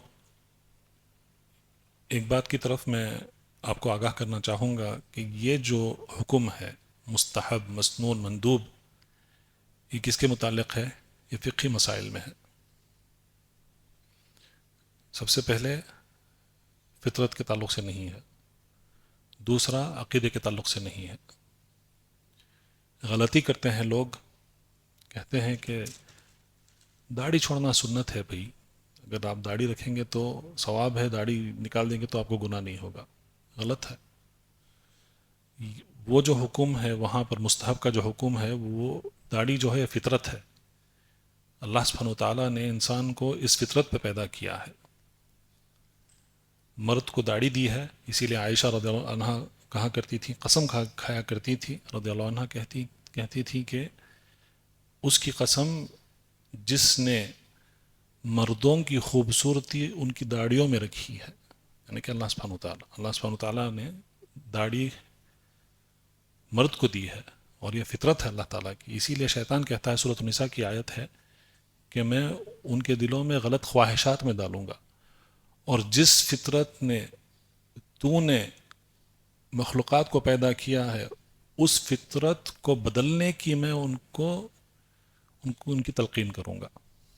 تو اس آیت سے علماء استدلال کرتے ہیں، کہتے ہیں کہ اس میں داڑھی کو نکالنے کی حرمت ہے اس میں، کیونکہ یہ فطرت ہے. تو اگر کوئی یہ کہے کہ داڑھی چھوڑنا سنت ہے تو وہ یہاں کا حکم وہاں لگا رہا ہے، جس کی اجازت نہیں ہے. یہاں پر یہ جو احکام ہیں ان کا تعلق فقہ سے ہے، عبادات سے ہے، معاملات سے ہے، فقہ الاسرہ سے ہے، فقہ الجنایات سے ہے. فقہ کا ان کا تعلق ہے، نہ فطرت سے، نہ عقیدے سے. تو اگر یہ کہیں کہ اللہ کے اسماء و صفات پر ایمان لانا اور اسی طریقے سے اثبات کرنا اور نفی کرنا وہ مستحب ہے، تو نہیں جمتا ہے، وہ اجازت ہی نہیں دی گئی ہے وہاں پر اس کو وہاں پر لگانے کے لیے. تو اسی لیے دیکھتے ہیں کہ عقیدے میں کسی کا بھی اختلاف نہیں ہے. سارے مذاہب میں ابو حنیفہ رحمہ اللہ، امام مالک رحمہ اللہ، امام شافعی، امام احمد رحمہ اللہ، ان کے تلامید سب ایک ہی عقیدے پر تھے. یہ احکام وہاں پر نہیں لگائے گئے ہیں، وہاں پر یہ نہیں کہا گیا ہے کہ یہ واجب ہے اور یہ مستحب ہے، یہ مکروہ ہے، ایسا نہیں ہے. عقیدہ ایک ہی ہے. تو اسی لیے آج کے جو مذہب کی جو تقلید کرنے والے ہیں وہ ان کے ائمہ کے مذہب پر نہیں ہیں، ان کے عقیدے پر نہیں ہیں. اپنے آپ کو حنفی کہتے ہیں، لیکن یا تو وہ اشاعری عقیدے پہ ہیں، جیسا کہ دیوبندی وہ ہیں، وہ اشاعرہ اور ماتریدیہ عقیدے پر ہیں، اور جو بریلویہ ہیں وہ صوفی عقیدے پر ہیں. امام ابو حنیفہ رحمہ اللہ ان کے عقیدوں سے بری ہیں. اور یہی بات امام الطحاوی رحمہ اللہ، ابو جعفر العقیدۃ الطحاویہ، انہوں نے کہا ہے کہ یہ عقیدہ جو ہے امام ابو حنیفہ رحمہ اللہ اور ان کے تلامید کا عقیدہ ہے.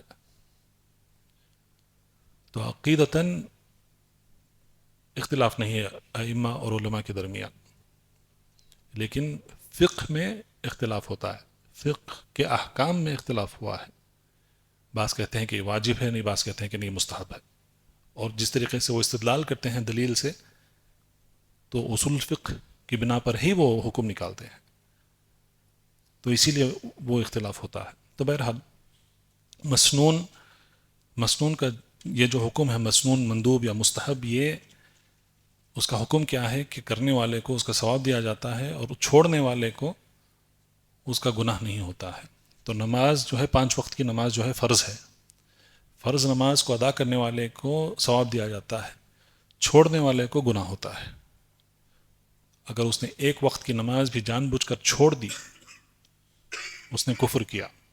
اور اگر اس کی موت اس پر ہوئی، اس نے جان بوجھ کر نماز نہیں پڑھی اور اس پر اس کی موت ہو گئی، تو گویا وہ کفر کی موت مرا ہے، نعوذ باللہ. لیکن جو دوسری جو نمازیں ہیں، سنہ مؤکدہ، سنہ راتبہ، سنہ احیاناً، نوافل، یہ سب جو ہیں یہ مستحب ہیں. اگر وہ پڑھیں گے تو اس کا اجر ہے. سنہ مؤکدہ کیا ہے، کیا کہا ہے نبی کریم صلی اللہ علیہ وسلم نے اس کے تعلق سے؟ عائشہ رضی اللہ عنہ کی حدیث ہے، رکعت الفجر خیر من الدنیا وما فیہا. 2 رکعت جو، اور بعض علماء نے اس کو صلاۃ الفجر سے تعبیر کی ہے، لیکن کئی علماء نے کہا ہے کہ اس سے مراد 2 رکعت سنت جو پڑھتے ہیں فرض نماز سے پہلے، یہ وہ ہیں.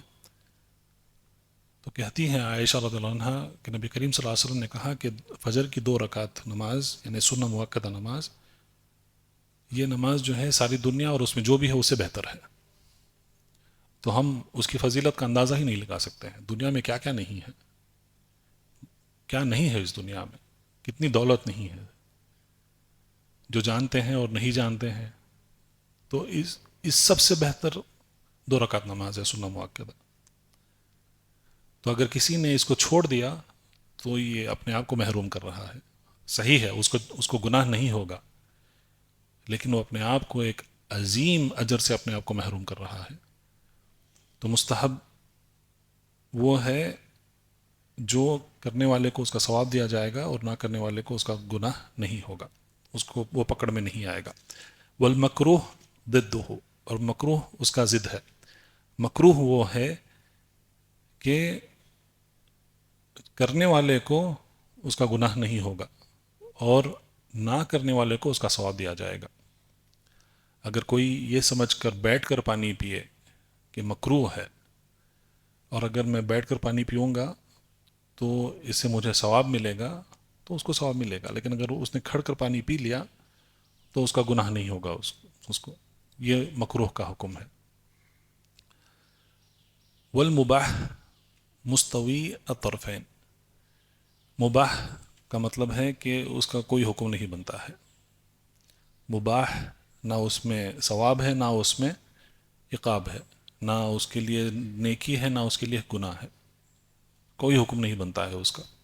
مثال کے طور پہ جو ہم پڑھائی پڑھتے ہیں، اسکول کالج، یہ سب مباح ہے. اس کی کوئی اہمیت نہیں ہے شریعت میں. اگر کریں تو بھی ایک ہے، نہ کریں تو بھی ایک ہے. لیکن عقیدے کا علم حاصل کرنا واجب ہے، توحید کا علم حاصل کرنا واجب ہے. عبادات کے احکام کا علم حاصل کرنا واجب ہے. معاملات جو تمہارے لیے مناسب ہیں، اگر کوئی تاجر ہے، تجارت کرتا ہے، اس کی تجارت میں حلال کیا ہے حرام کیا ہے اس کو جاننا اس پر واجب ہے. اس پر زکوٰۃ لگتا ہے نہیں لگتا ہے، وہ اس کا علم حاصل کرنا اس پر واجب ہے. Engineering, medical, physics, chemistry, biology مباح، اس کی کوئی اہمیت نہیں ہے. تو آج ترجیح کس کو دی جاتی ہے؟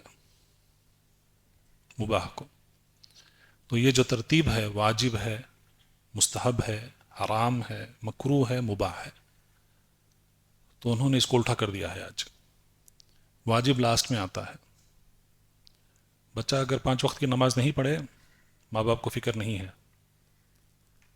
جمعہ کی نماز نہیں پڑھ رہا ہے، کوئی فکر نہیں ہے.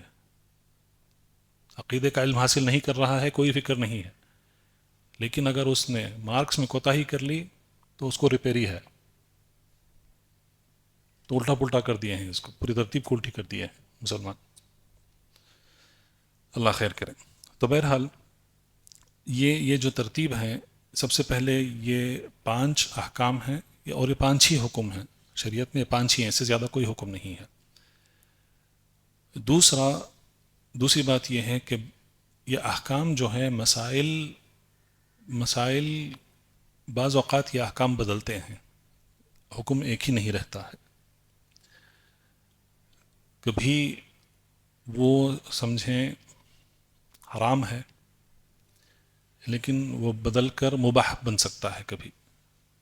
مثال کے طور پہ خنزیر کا گوشت کھانا حرام ہے، سب جانتے ہیں خنزیر حرام ہے. لیکن اگر جان بچانے کا معاملہ آیا ہے اور حالت ایسی ہے کہ اگر وہ شخص اپنی جان بچانے کے لیے خنزیر کا گوشت نہیں کھائے گا، اس کی جان چلی جائے گی، تو وہاں پر وہ حکم بدل جاتا ہے. تو وہاں پر وہ مباح بن جاتا ہے. خنزیر کا گوشت جو ہے وہ مباح بن جاتا ہے. اور بعض علماء کہتے ہیں، حلال بھی کہتے ہیں، مباح کو حلال بھی کہتے ہیں، جائز بھی کہتے ہیں. تو خنزیر دیکھیں، خنزیر کا گوشت جو ہے وہ مباح بن جاتا ہے، اس کا کھانا مباح بن جاتا ہے، لیکن اپنی جان کو بچانا واجب بن جاتا ہے. جان بچانا واجب ہے، کیونکہ اللہ کا حکم ہے کہ اپنے آپ کو ہلاکت میں نہ ڈال دو. تو اس طریقے سے احکام بدلتے ہیں بعض مسائل میں. یہ دوسری بات ہے. تیسری بات یہ ہے کہ واجب، حرام، مستحب، مکروہ اور مباح یہ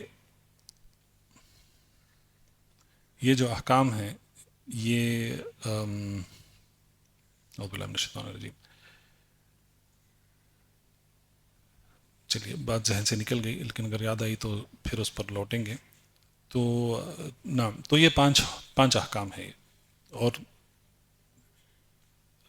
پورے آیات اور پورے احادیث میں یہ صرف 5 ہی احکام ہیں. نعم. اس کے بعد ینقسم الواجب الى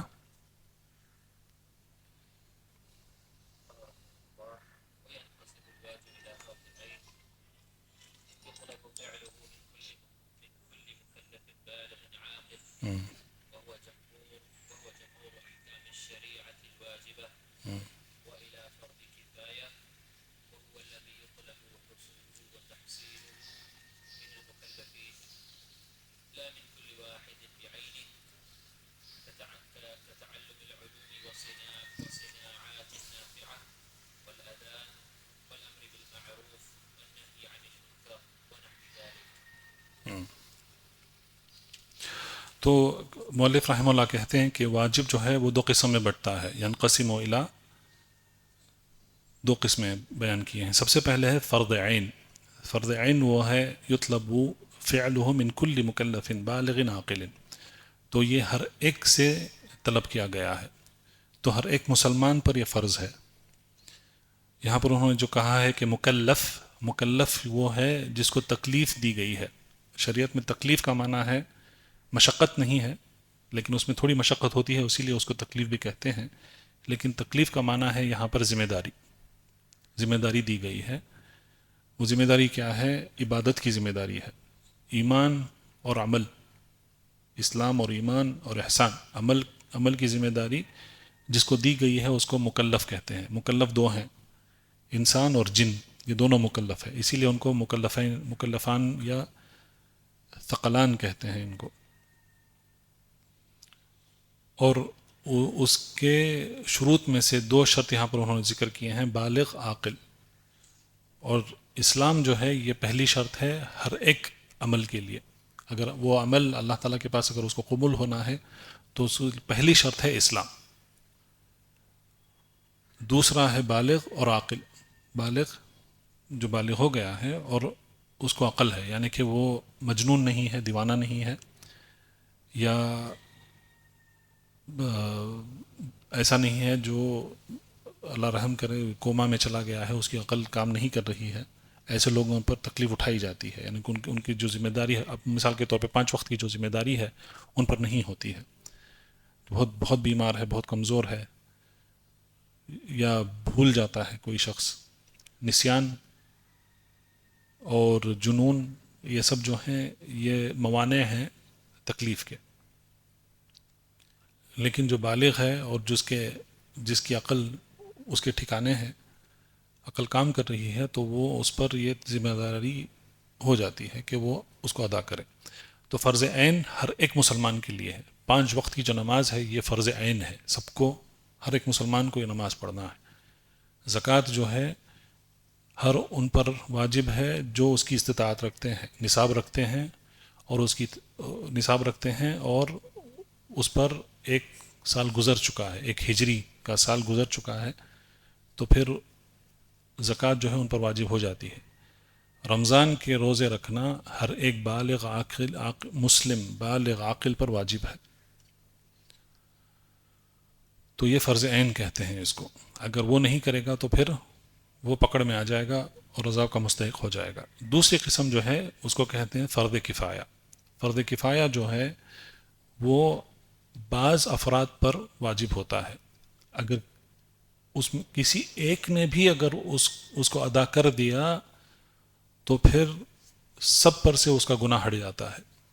یہاں پر مؤلف رحمہ اللہ انہوں نے جو مثالیں دی ہیں، کہتے ہیں کہ مثال کے طور پہ کا تعلم العلوم والصناعات النافعہ، وہ علوم جو امت مسلمہ کے لیے فائدہ مند ہے، جس سے مالی فائدہ پہنچتا ہے.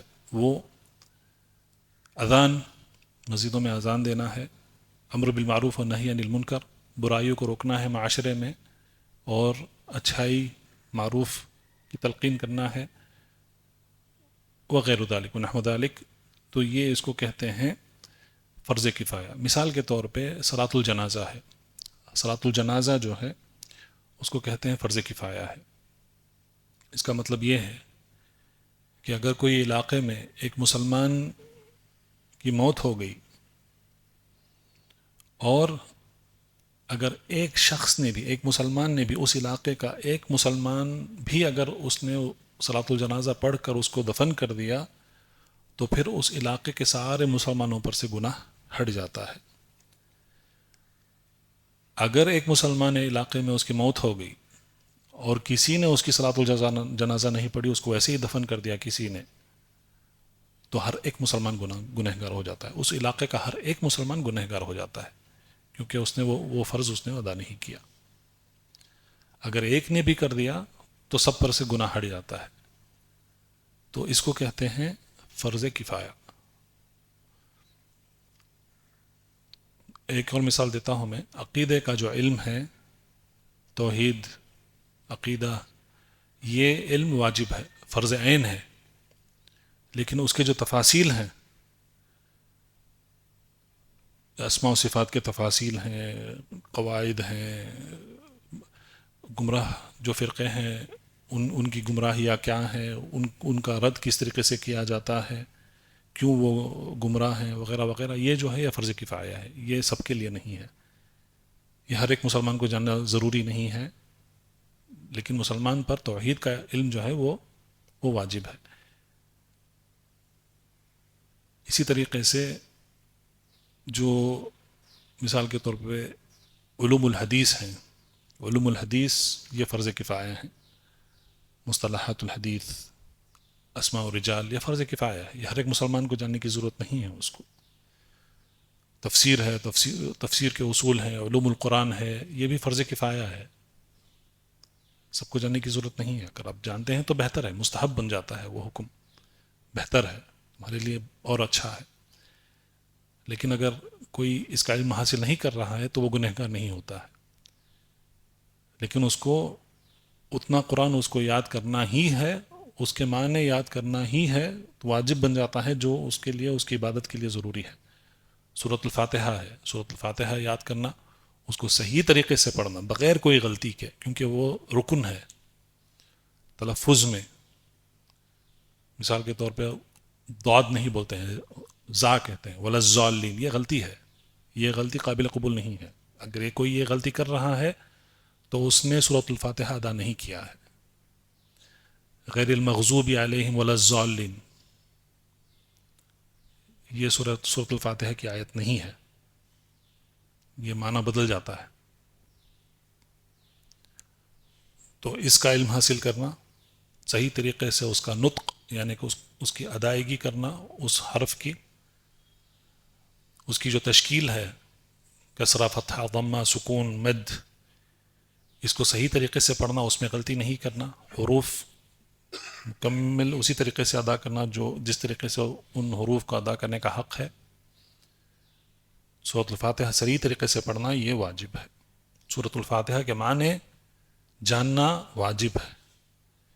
سورۃ الفاتحہ دعا ہے، دعاء المسئلہ ہے اور دعاء العبادہ ہے، تو اس کے معنی کیا بنتے ہیں، ہم اللہ کے پاس کیا مانگ رہے ہیں اور کیوں ہمیں اس کی ضرورت ہے، اس کے معنی اور اس کی مختصر سی تفسیر جاننا واجب بن جاتا ہے مسلمانوں پر، ہر ایک مسلمان پر۔ اور اسی طریقے سے جو بھی وہ نماز میں پڑھتے ہیں سورہ، عموماً کیا ہے 20 سورہ یاد کر لیتے ہیں، التین سے لے کر الناس تک، ٹھیک ہے۔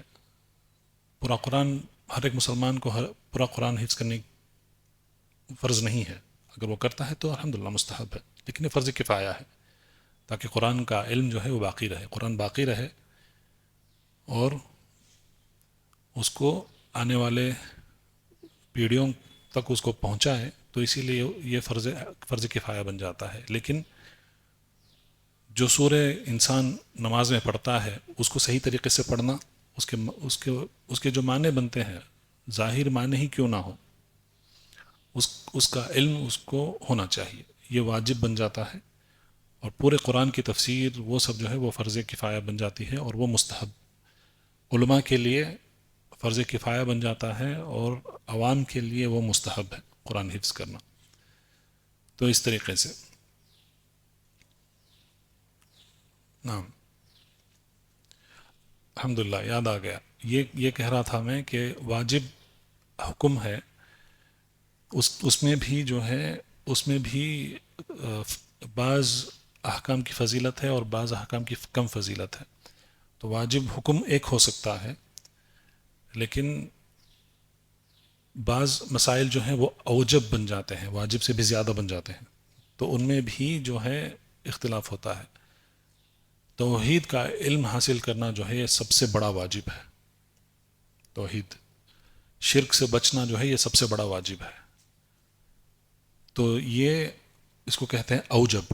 واجب میں بھی اس کا درجہ جو ہے سب سے اونچا درجہ ہے, سب سے پہلے رقم پر وہی آتا ہے. اسی طریقے سے جو محرمات ہیں, محرمات میں بھی اس میں اختلاف ہوتا ہے. بعض ایسی چیزیں ہیں جو بہت ہی زیادہ حرام ہیں. شرک جو ہے سب سے بڑی محرمات میں سے ہے. شرک سب سے بڑا ظلم ہے. ان شرک لظلم عظیم, شرک جو ہے سب سے بڑا ظلم ہے. اور رسول اللہ صلی اللہ علیہ وسلم کی جو حدیث ہے, اجتنبوا السبع الموبقات, 5 بڑے گناہوں سے اپنے آپ کو بچاؤ. اس میں سب سے پہلے جو ذکر کیا آپ صلی اللہ علیہ وسلم نے وہ ہے شرک, اور پھر دوسرے جو انہوں نے وہاں پر ذکر کیے ہیں, یتیم کا مال کھانا, زنا, ربا, یہ سب جو ہیں یہ محرمات میں سے یہ زیادہ ان کی تحریم جو ہے زیادہ ہے. ان کی تحریم تولی و مزحف, جہاد میں میدان جنگ سے بھاگ جانا, منہ موڑ کر بھاگ جانا, یہ بڑے گناہوں میں سے آتا ہے. یہ تو واجبات میں بھی درجے ہیں, تھوڑے مسائل ہیں جو زیادہ واجب ہوتے ہیں, اوجب ہوتے ہیں, اور محرمات میں بھی درجے ہوتے ہیں. بعض محرمات جو ہیں ان کی حرمت جو ہے وہ زیادہ ہے, گناہ زیادہ ہے, اور بعض حرام ہے لیکن ان کا درجہ جو ہے تھوڑا کم ہوتا ہے. نعم.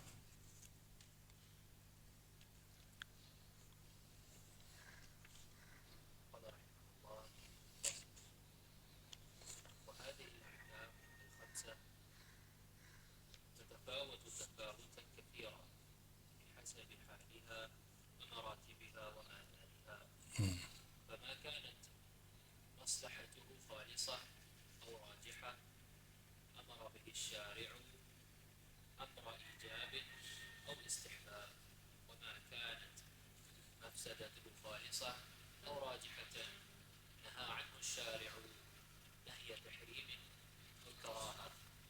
فهذا الأصل يحيط بجميع المأمورات والمنهيات. نعم. تو یہاں پر مؤلف رحمہ اللہ کہتے ہیں کہ یہ جو احکام ہیں, 5 احکام ہیں, یہ ان کے درمیان تفاوت, یعنی کہ ان کے درمیان جو ہے یہ اختلاف ہوتا ہے. بحسب حالها و مراتبها و آثارها, 3 اعتبار سے.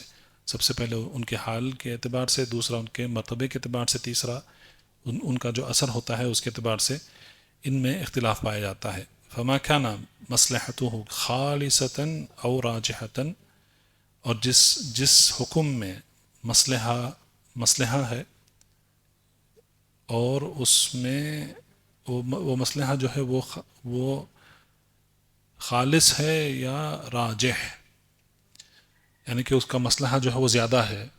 امر به الشارع امر ایجاب او استحباب, تو اس میں 2 قسم کے ہوتے ہیں, یا تو ایجاب یعنی کہ واجب ہوتا ہے, واجب کے لیے ہوتا ہے, یا استحباب یعنی کہ مستحب کے لیے ہوتا ہے.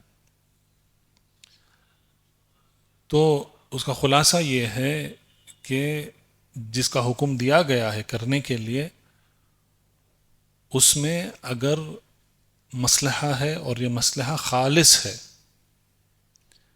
وہ واجب ہے. جو بھی اللہ سبحانہ وتعالیٰ نے جس کا بھی حکم دیا ہے اور وہ واجب ہے, اس میں ہمارے لیے مصلحہ ہی مصلحہ ہے, اس میں ہمارے لیے فائدہ ہے, کسی بھی قسم کا نقصان نہیں ہے. دنیاوی فائدہ ہے اور آخرت میں بھی اس کا فائدہ ہے. اور جس میں مصلحہ زیادہ ہے اور نقصان کم ہے تو وہ مستحب ہے، استحباب کا حکم وہاں پر دیا گیا ہے. تو یہ اس کا معنی ہے. دوسرا اسی طریقے سے جو اللہ سبحانہ وتعالیٰ نے حرام قرار دیا ہے اس میں سب سے زیادہ نقصان اسی میں ہی ہے. مفسدہ، مصلحہ کا ضد ہے مفسدہ، تو جس میں صرف نقصان ہی نقصان ہے اس کو حرام قرار دیا گیا ہے. اس میں کسی بھی قسم کا فائدہ نہیں ہو سکتا ہے، حرام ہے. کھانے کی چیزیں، پینے کی چیزیں، اوڑھنے کی چیزیں، لباس، جو بھی ہیں جس کو بھی حرام قرار دیا ہے شریعت نے، وہ ہمارے لیے نقصان ہی نقصان ہے. اس میں خالص نقصان ہے. اس میں دنیا میں بھی نقصان ہے، آخرت میں بھی نقصان ہے. لیکن جس میں نقصان زیادہ ہے اور اس کا فائدہ بہت کم ہے، اس کو اللہ سبحانہ وتعالیٰ نے اس کو مکروہ قرار دیا ہے. تو یہ اس کا معنی بنتا ہے. اور یہ جو ہے یہ اصل ہے یحیط بجمیع المأمورات والمنہیات. تو یہ جو اصل ہے جو یہاں پر انہوں نے بیان کی ہے، مصلحہ جس میں خالص مصلحہ ہے واجب ہے، زیادہ مصلحہ ہے راجح ہے مصلحہ تو وہ مستحب ہے، خالص جس میں نقصان ہے مفسدہ ہے وہ حرام ہے، اور جس میں زیادہ نقصان ہے زیادہ مفسدہ ہے وہ مکروہ ہے. تو یہ ہر ایک مامورات یعنی کہ جس کا بھی حکم دیا گیا ہے، مامورات امر سے ہے اور منہیات نہیں سے ہے. تو ان سب کو یہ احکام یعنی کہ یہ اصل جو ہے ان سارے مامورات اور منہیات کو یہ گھیرے ہوئے ہے. سعد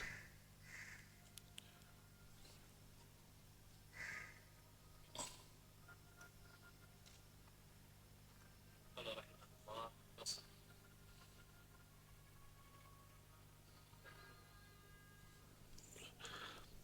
واما المباحات وأما المباحات فإن الشارع أباحها وأذن فيها، وقد يتوسل بها إلى الخير فتلحق بالمأمورات، وإلى الشر فتلحق بالمنهيات. فهذا الأصل الكبير أن الوسائل لها أحكام المقاصد، وبه نعلم أن ما لا يتم الواجب إلا بها فهو واجب، وما لا يتم المسنون إلا به فهو مسنون، يتوقف وما يتوقف الحرام عليه فهو حرام، ووسائل المكروه مكروهة. نعم. تو مؤلف رحمہ اللہ کہتے ہیں کہ وَأَمَّا الْمُبَاحَات، مباحات کے تعلق سے کیا حکم ہے؟ کہتے ہیں کہ فَإِنَّ الشَّارِعَ أَبَاحَهَا وَأَذِنَ فِيهَا وَقَدْ يَتَوَسَّلُ بِهَا إِلَى. جو مباحات ہیں جو نہ محرمات میں سے ہے، نہ مستحبات میں سے ہے، نہ مکروہات میں سے ہے، نہ واجبات میں سے ہیں، مباحات ان کے تعلق سے کیا حکم بنتا ہے؟ بعض اوقات یہ حکم بنتا ہے کہ اگر اس میں خیر ہے، مباح ہے لیکن اس میں زیادہ خیر ہے، تو فتلحق بالمأمورات، تو وہ مامورات یعنی کہ یا تو واجب یا تو مستحب کا تعلق اس سے بن جاتا ہے، یعنی کہ اس کا مباح جو ہے اس کا درجہ بڑھ جاتا ہے وہاں پر. مثال کے طور پہ اگر میڈیکل ہے، میڈیسن جو پڑھتے ہیں یہ مباح ہے، اس کا اصل کیا ہے؟ وہ مباح ہے. ٹھیک ہے. لیکن اگر ایک علاقہ ہے مسلمان ہے، وہاں پر ان میں کوئی اس کا علم رکھنے والا نہیں ہے، لیکن اس سے ان کو فائدہ پہنچ سکتا ہے، تو پھر وہ مستحب بن جاتا ہے. تو چاہیے کہ بعض لڑکوں کو بھیجا جائے اس علاقے سے، وہ جا کر میڈیسن پڑھیں گے، واپس آئیں گے اور اس سے وہاں کے لوگوں کو فائدہ پہنچائیں گے. مستحب ہے. اگر وہ نہیں کریں گے تو ایسی کوئی مصیبت نہیں آ پڑے گی ان پر کہ لوگ مر جائیں گے یا بیمار ہو کے تکلیفیں اٹھائیں گے وغیرہ وغیرہ. لیکن اس میں کچھ فائدہ ہو سکتا ہے، یعنی کہ ان کی جو زندگی ہے اس زندگی میں کچھ تحسن حاصل ہو سکتا ہے. تو اس حالت میں وہ مستحب بن جاتا ہے. لیکن اگر حالت ایسی ہے کہ انہیں ڈاکٹر کی سخت ضرورت ہے، لوگ بیمار پڑ رہے ہیں، تکلیفیں اٹھا رہے ہیں، اس کی وجہ سے سارے کام و کاج جو ہیں ان پر اثر ہو رہا ہے، لوگ مر رہے ہیں، بیماریوں سے مر جاتے ہیں لوگ، تو ایسی حالت میں وہ واجب بن جاتا ہے. تو میڈیسن پڑھنا واجب بن جاتا ہے. چاہیے کہ اس علاقے کے لوگوں کو چاہیے کہ وہ کچھ لڑکوں، میں لڑکوں کی بات کر رہا ہوں، لڑکوں کو تیار کریں، بھیجیں، وہ جائیں، میڈیسن پڑھیں، واپس آئیں اور لوگوں کی جان بچائیں، مسلمانوں کی جان بچائیں.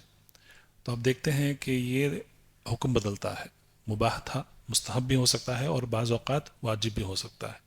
تو اسی لیے لڑکیوں کے تعلق سے بھی علماء نے یہی فتویٰ دیا ہے. علماء کہتے ہیں کہ لڑکیوں کے لیے یہ جو میڈیسن ہے وہ ضرورت نہیں ہے لڑکیوں کو پڑھنے کے لیے،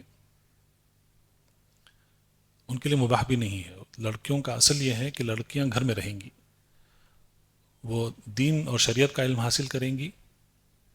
اگر لڑکیوں کو گھر سے نکلنا ہے تو ان کو ایک شرعی عذر چاہیے، وہ بہانہ جو شریعت اس کی اجازت دیتی ہے وہ بہانہ چاہیے ان کو گھر سے نکلنے کے لیے. تو یہ اس کا اصل ہے. لیکن اگر ایک علاقہ ہے وہاں پہ عورتوں کے لیے ایک عورت ڈاکٹر کا ہونا ضروری ہے، ایسی بیماریاں آ گئی ہیں جو صرف عورتیں ہی اس کا علاج کر سکتی ہیں، عورتیں مردوں کے پاس نہیں جا سکتی ہیں اس علاج کے لیے، اور وہاں کی عورتیں بہت ہی زیادہ پریشان ہیں، تکلیفیں اٹھا رہی ہیں، ان کی جان بھی جا رہی ہے. تو ایسی حالت میں یہ فرض کفایہ بن جاتا ہے کہ لڑکیوں کو اس حالت میں بھیجیں گے، لڑکیاں جائیں گی، میڈیسن پڑھیں گی، واپس آئیں گی اور عورتوں کی جانیں بچائیں گی. تو یہ اس لیے یہ فائدہ ہے حکم جاننا. حکم کا ایک اصل ہوتا ہے. دیکھیں ہمیشہ یہ بھی آپ ایک قاعدے کے طور پہ آپ اس کو جان لیں کہ کوئی بھی مسئلہ ہو اس کا ایک اصل ہوتا ہے. اور جیسا ہم یہاں پر دیکھ رہے ہیں کہ حالات کے اعتبار سے وہ حکم بدلتا ہے، اور اس حکم کو بدلنے کے لیے اس حکم کو اس کے اصل سے تبدیل کرنے کے لیے ایک سبب کی ضرورت ہوتی ہے، یا کوئی ایک خاص اس کو کہتے ہیں عذر، یعنی کہ ایک بہانہ چاہیے اس کو، وہ بہانہ جس کا شریعت اس کی اجازت دیتی ہے وہ بہانہ چاہیے اس کو اس کے اصل سے بدلنے کے لیے. تو یہ آپ عبادات میں بھی دیکھ لیں، معاملات میں بھی دیکھ لیں، سب میں دیکھ لیں تو ایسا ہی ہوتا ہے. تو ان کے حالات کے اعتبار سے، ضرورت کے اعتبار سے وہ حکم جو ہے بدلتا ہے. تو اسی کے لیے ایک قاعدہ بھی بنائے ہیں علماء، کہتے ہیں کہ الضرورات تبیح المحظورات. ضرورت پر محظورات، میں نے کہا کہ محظور کیا ہے؟ حرام ہے. تو محظورات یعنی کہ جو محرمات ہیں وہ مباح بن جاتے ہیں. تو خنزیر کا گوشت کھانا جو ہے جان بچانے کے لیے، خنزیر کا گوشت حرام تھا، مباح بن گیا، جائز ہو گیا کھانے کے لیے، صرف اتنا کھانا جو جان بچانے کے لیے ضروری ہے.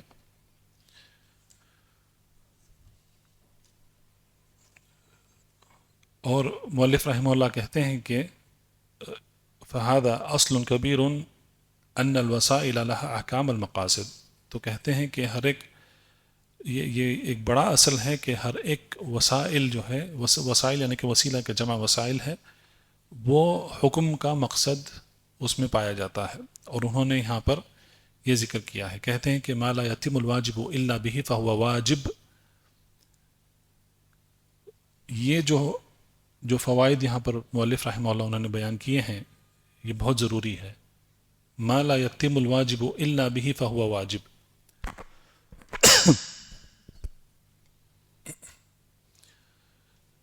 جس سے واجب مکمل نہیں ہوتا ہے وہ بھی واجب بن جاتا ہے. مثال کے طور پہ 5 وقت کی جو نمازیں ہیں وہ فرض ہیں، ان کا حکم کیا ہے؟ فرض ہیں، فرض عین ہے، ٹھیک ہے، تو یعنی کہ واجب ہے.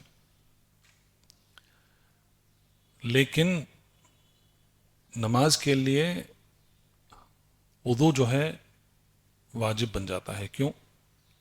اب ویسے ہی واجب نہیں ہے وضو. اب کوئی بغیر وضو سے ہے، اس نے کوئی گناہ نہیں کیا ہے، اسے یہ طلب نہیں کیا گیا ہے کہ وہ ہمیشہ وضو کی حالت سے رہے. لیکن نماز کے لیے وضو کیا بن جاتا ہے؟ واجب بن جاتا ہے، شرط بن جاتا ہے. وہ شرط ہے، بغیر طہارت کی نماز نہیں ہوتی ہے.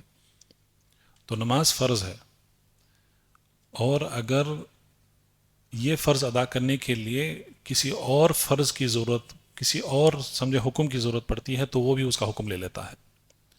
تو جس طریقے سے نماز فرض ہے، اگر وضو نہیں ہے تو نماز نہیں ہوگی. تو نماز کے مکمل ہونے کے لیے کیا چاہیے؟ وضو. تو جب نماز واجب ہے تو اس کے لیے وضو بھی جو ہے وہ واجب بن جاتا ہے. تو یہ اس کا مطلب ہے، ما لا یتم الواجب الا به فهو واجب. جس کی وجہ سے واجب مکمل نہیں ہوگا تو وہ بھی واجب بن جاتا ہے.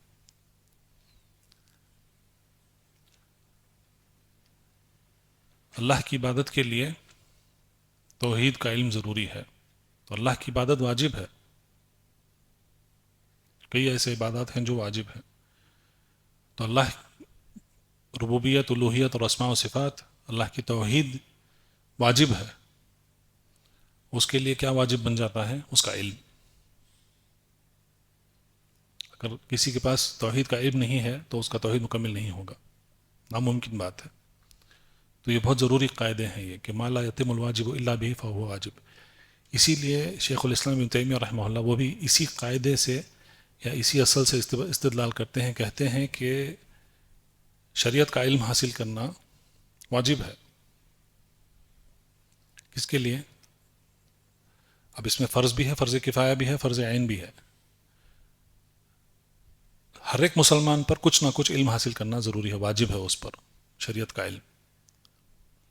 اگر وہ شریعت کا علم حاصل نہیں کرتا ہے، شریعت کے علم حاصل کرنے سے منہ موڑ لیتا ہے، تو پھر یہ نعوذ باللہ نواقض اسلام میں سے ہو جاتا ہے. وہ تو کبھی کبھی وہ اسلام کے دائرے کے باہر بھی جا سکتا ہے. اور پھر دوسرے جو علوم ہیں وہ فرض کفایہ ہیں.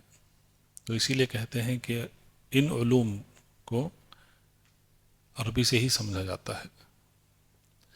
تو اگر اس کا علم حاصل کرنا ہے تو اس کے لیے عربی بھی ضروری ہے. اگر یہ واجب ہے تو اس کے لیے عربی بھی واجب بن جاتی ہے. تو اسی لیے عربی زبان کی اہمیت ہے. ابن تیمیہ رحمہ اللہ نے بھی یہ ذکر کیا ہے، اور دوسرے علماء نے بھی اس میں سے ذکر کیا ہے. آج کے علماء میں سے شیخ صالح آل شیخ حفظہ اللہ، انہوں نے بھی یہی کہا ہے کہ عربی کا علم جو ہے وہ فرض بھی ہو سکتا ہے، فرض عین بھی ہو سکتا ہے، اور فرض کفایہ بھی ہو سکتا ہے. اسی طریقے سے ما لا یتم المسنون الا به فهو مسنون، جو مستحب ہے اور اس کے لیے کوئی مستحب چیز کی ضرورت پڑتی ہے تو وہ بھی اس کا حکم لے لیتا ہے، وہ بھی مستحب بن جاتا ہے. وما يتوقف الحرام علیہ فهو حرام، کہ جس پر حرام آ کر رکتا ہے اور اس کے متعلق جو بھی ہوتا ہے وہ بھی حرام ہو جاتا ہے. مثلا زنا حرام ہے، لیکن اس کے جو وسائل ہیں وہ بھی حرام بن جاتے ہیں. اسی لیے خلوت، اجنبی عورت کے ساتھ ایک مرد کا کسی ایک جگہ خلوت میں ہونا یہ حرام ہے، کیونکہ یہ وسیلہ بن جاتا ہے اس حرام کے لیے. تو یہ بھی حرام ہے. جس سے حرام ہو سکتا ہے وہ سبب بھی حرام کا حکم لے لیتا ہے. آج خلوت جو ہے وہ سوشل میڈیا پہ بھی ہوتی ہے، واٹس ایپ پہ، ٹویٹر پہ، فیس بک پہ. تو یہ بھی حرام ہے. نوجوانوں کو یہ حکم جاننے کی ضرورت ہے اور اسے اجتناب کرنے کی ضرورت ہے. اسی طریقے سے امام ابن القیم رحمہ اللہ اپنی کتاب الداء والدواء میں کہتے ہیں کہ گانا بجانا بھی اسی لیے حرام قرار دیا گیا ہے. خاص کر کے مرد عورتوں کے گانے سننا اور عورت مردوں کے گانے سننا. دیکھیں عرب میں مرد گایا نہیں کرتے تھے، صرف عورتیں گایا کرتی تھیں. مرد جو ہیں وہ شاعری کیا کرتے تھے. اس زمانے کے عرب جو ہیں جو مرد گایا کرتا تھا اس کو نامرد کہا کرتے تھے. یہ عورتوں کی مشابہت کر رہا ہے. اس کو دھتکارتے تھے اس کو جو مرد گایا کرتے تھے. لیکن آج سبحان اللہ پوری دنیا پلٹ گئی ہے. تو لیکن امام ابن القیم رحمہ اللہ کہتے ہیں کہ گانا بجانا میوزک یہ جو ہے یہ ایک وسیلہ بن جاتا ہے حرام کی طرف جانے کے. تو اسی لیے اس کو بھی حرام قرار دیا گیا ہے. اسی طریقے سے وہ وسائل المکروہ مکروہ، اور جو مکروہ کے جو وسائل ہیں وہ بھی مکروہ بن جاتے ہیں. تو یہ ہر ایک حکم کے تعلق سے آپ دیکھ سکتے ہیں. واجب ہے اس کے ادا کرنے کے لیے، اس کے مکمل کرنے کے لیے واجب اس کے متعلق جو حکم ہے وہ بھی واجب اس کا حکم لے لیتا ہے. اگر مستحب ہے تو اس کے متعلق جو حکم ہے یا مسئلہ ہے وہ بھی اس کا حکم لے لیتا ہے. حرام کے لیے بھی وہی ہے، مکروہ کے لیے وہی ہے، مباح کے لیے بھی وہی ہے. تو یہاں پر رکتے ہیں اور انشاءاللہ کل اس کے بعد کے آنے والے فصول ہم انشاءاللہ پڑھیں گے. اللہ تعالیٰ سے امید ہے کہ جو بھی ہم نے پڑھا ہے اس سے آپ کو فائدہ پہنچا ہے، اور اللہ تعالیٰ سے دعا ہے کہ اللہ تعالیٰ ہمیں مزید علم حاصل کرنے کی توفیق عطا فرمائے، اور خاص کر کے ایسے اہم جو علوم ہیں ان علوم کو پڑھنے اور ان کو صحیح طریقے سے سمجھنے کی توفیق ہمیں عطا فرمائے. وباللہ توفیق وصلی اللہ علی نبینا محمد وعلی آلہ وصحبہ وسلم. سبحانک اللہم وبحمدک اشہد ان لا الہ الا انت استغفرک واتوب الیک. اللہم علمنا ما ينفعنا وانفعنا بما علمتنا وزدنا علما وتوفیقا واصلح لنا شأننا كله ولا تكلنا إلى أنفسنا طرفة عين. اللهم اغفر لنا ولوالدينا ولمشايخنا ولعلمائنا وللمؤمنين والمؤمنات والمسلمين والمسلمات الأحياء منهم والأموات إنك قريب مجيب الدعوات. والله تعالى أعلى وأعلم، وصلى الله على نبينا محمد وعلى آله وصحبه وسلم. وبارك الله فيكم أجمعين. السلام عليكم ورحمة الله وبركاته. فاعلم أنه لا إله إلا الله واستغفر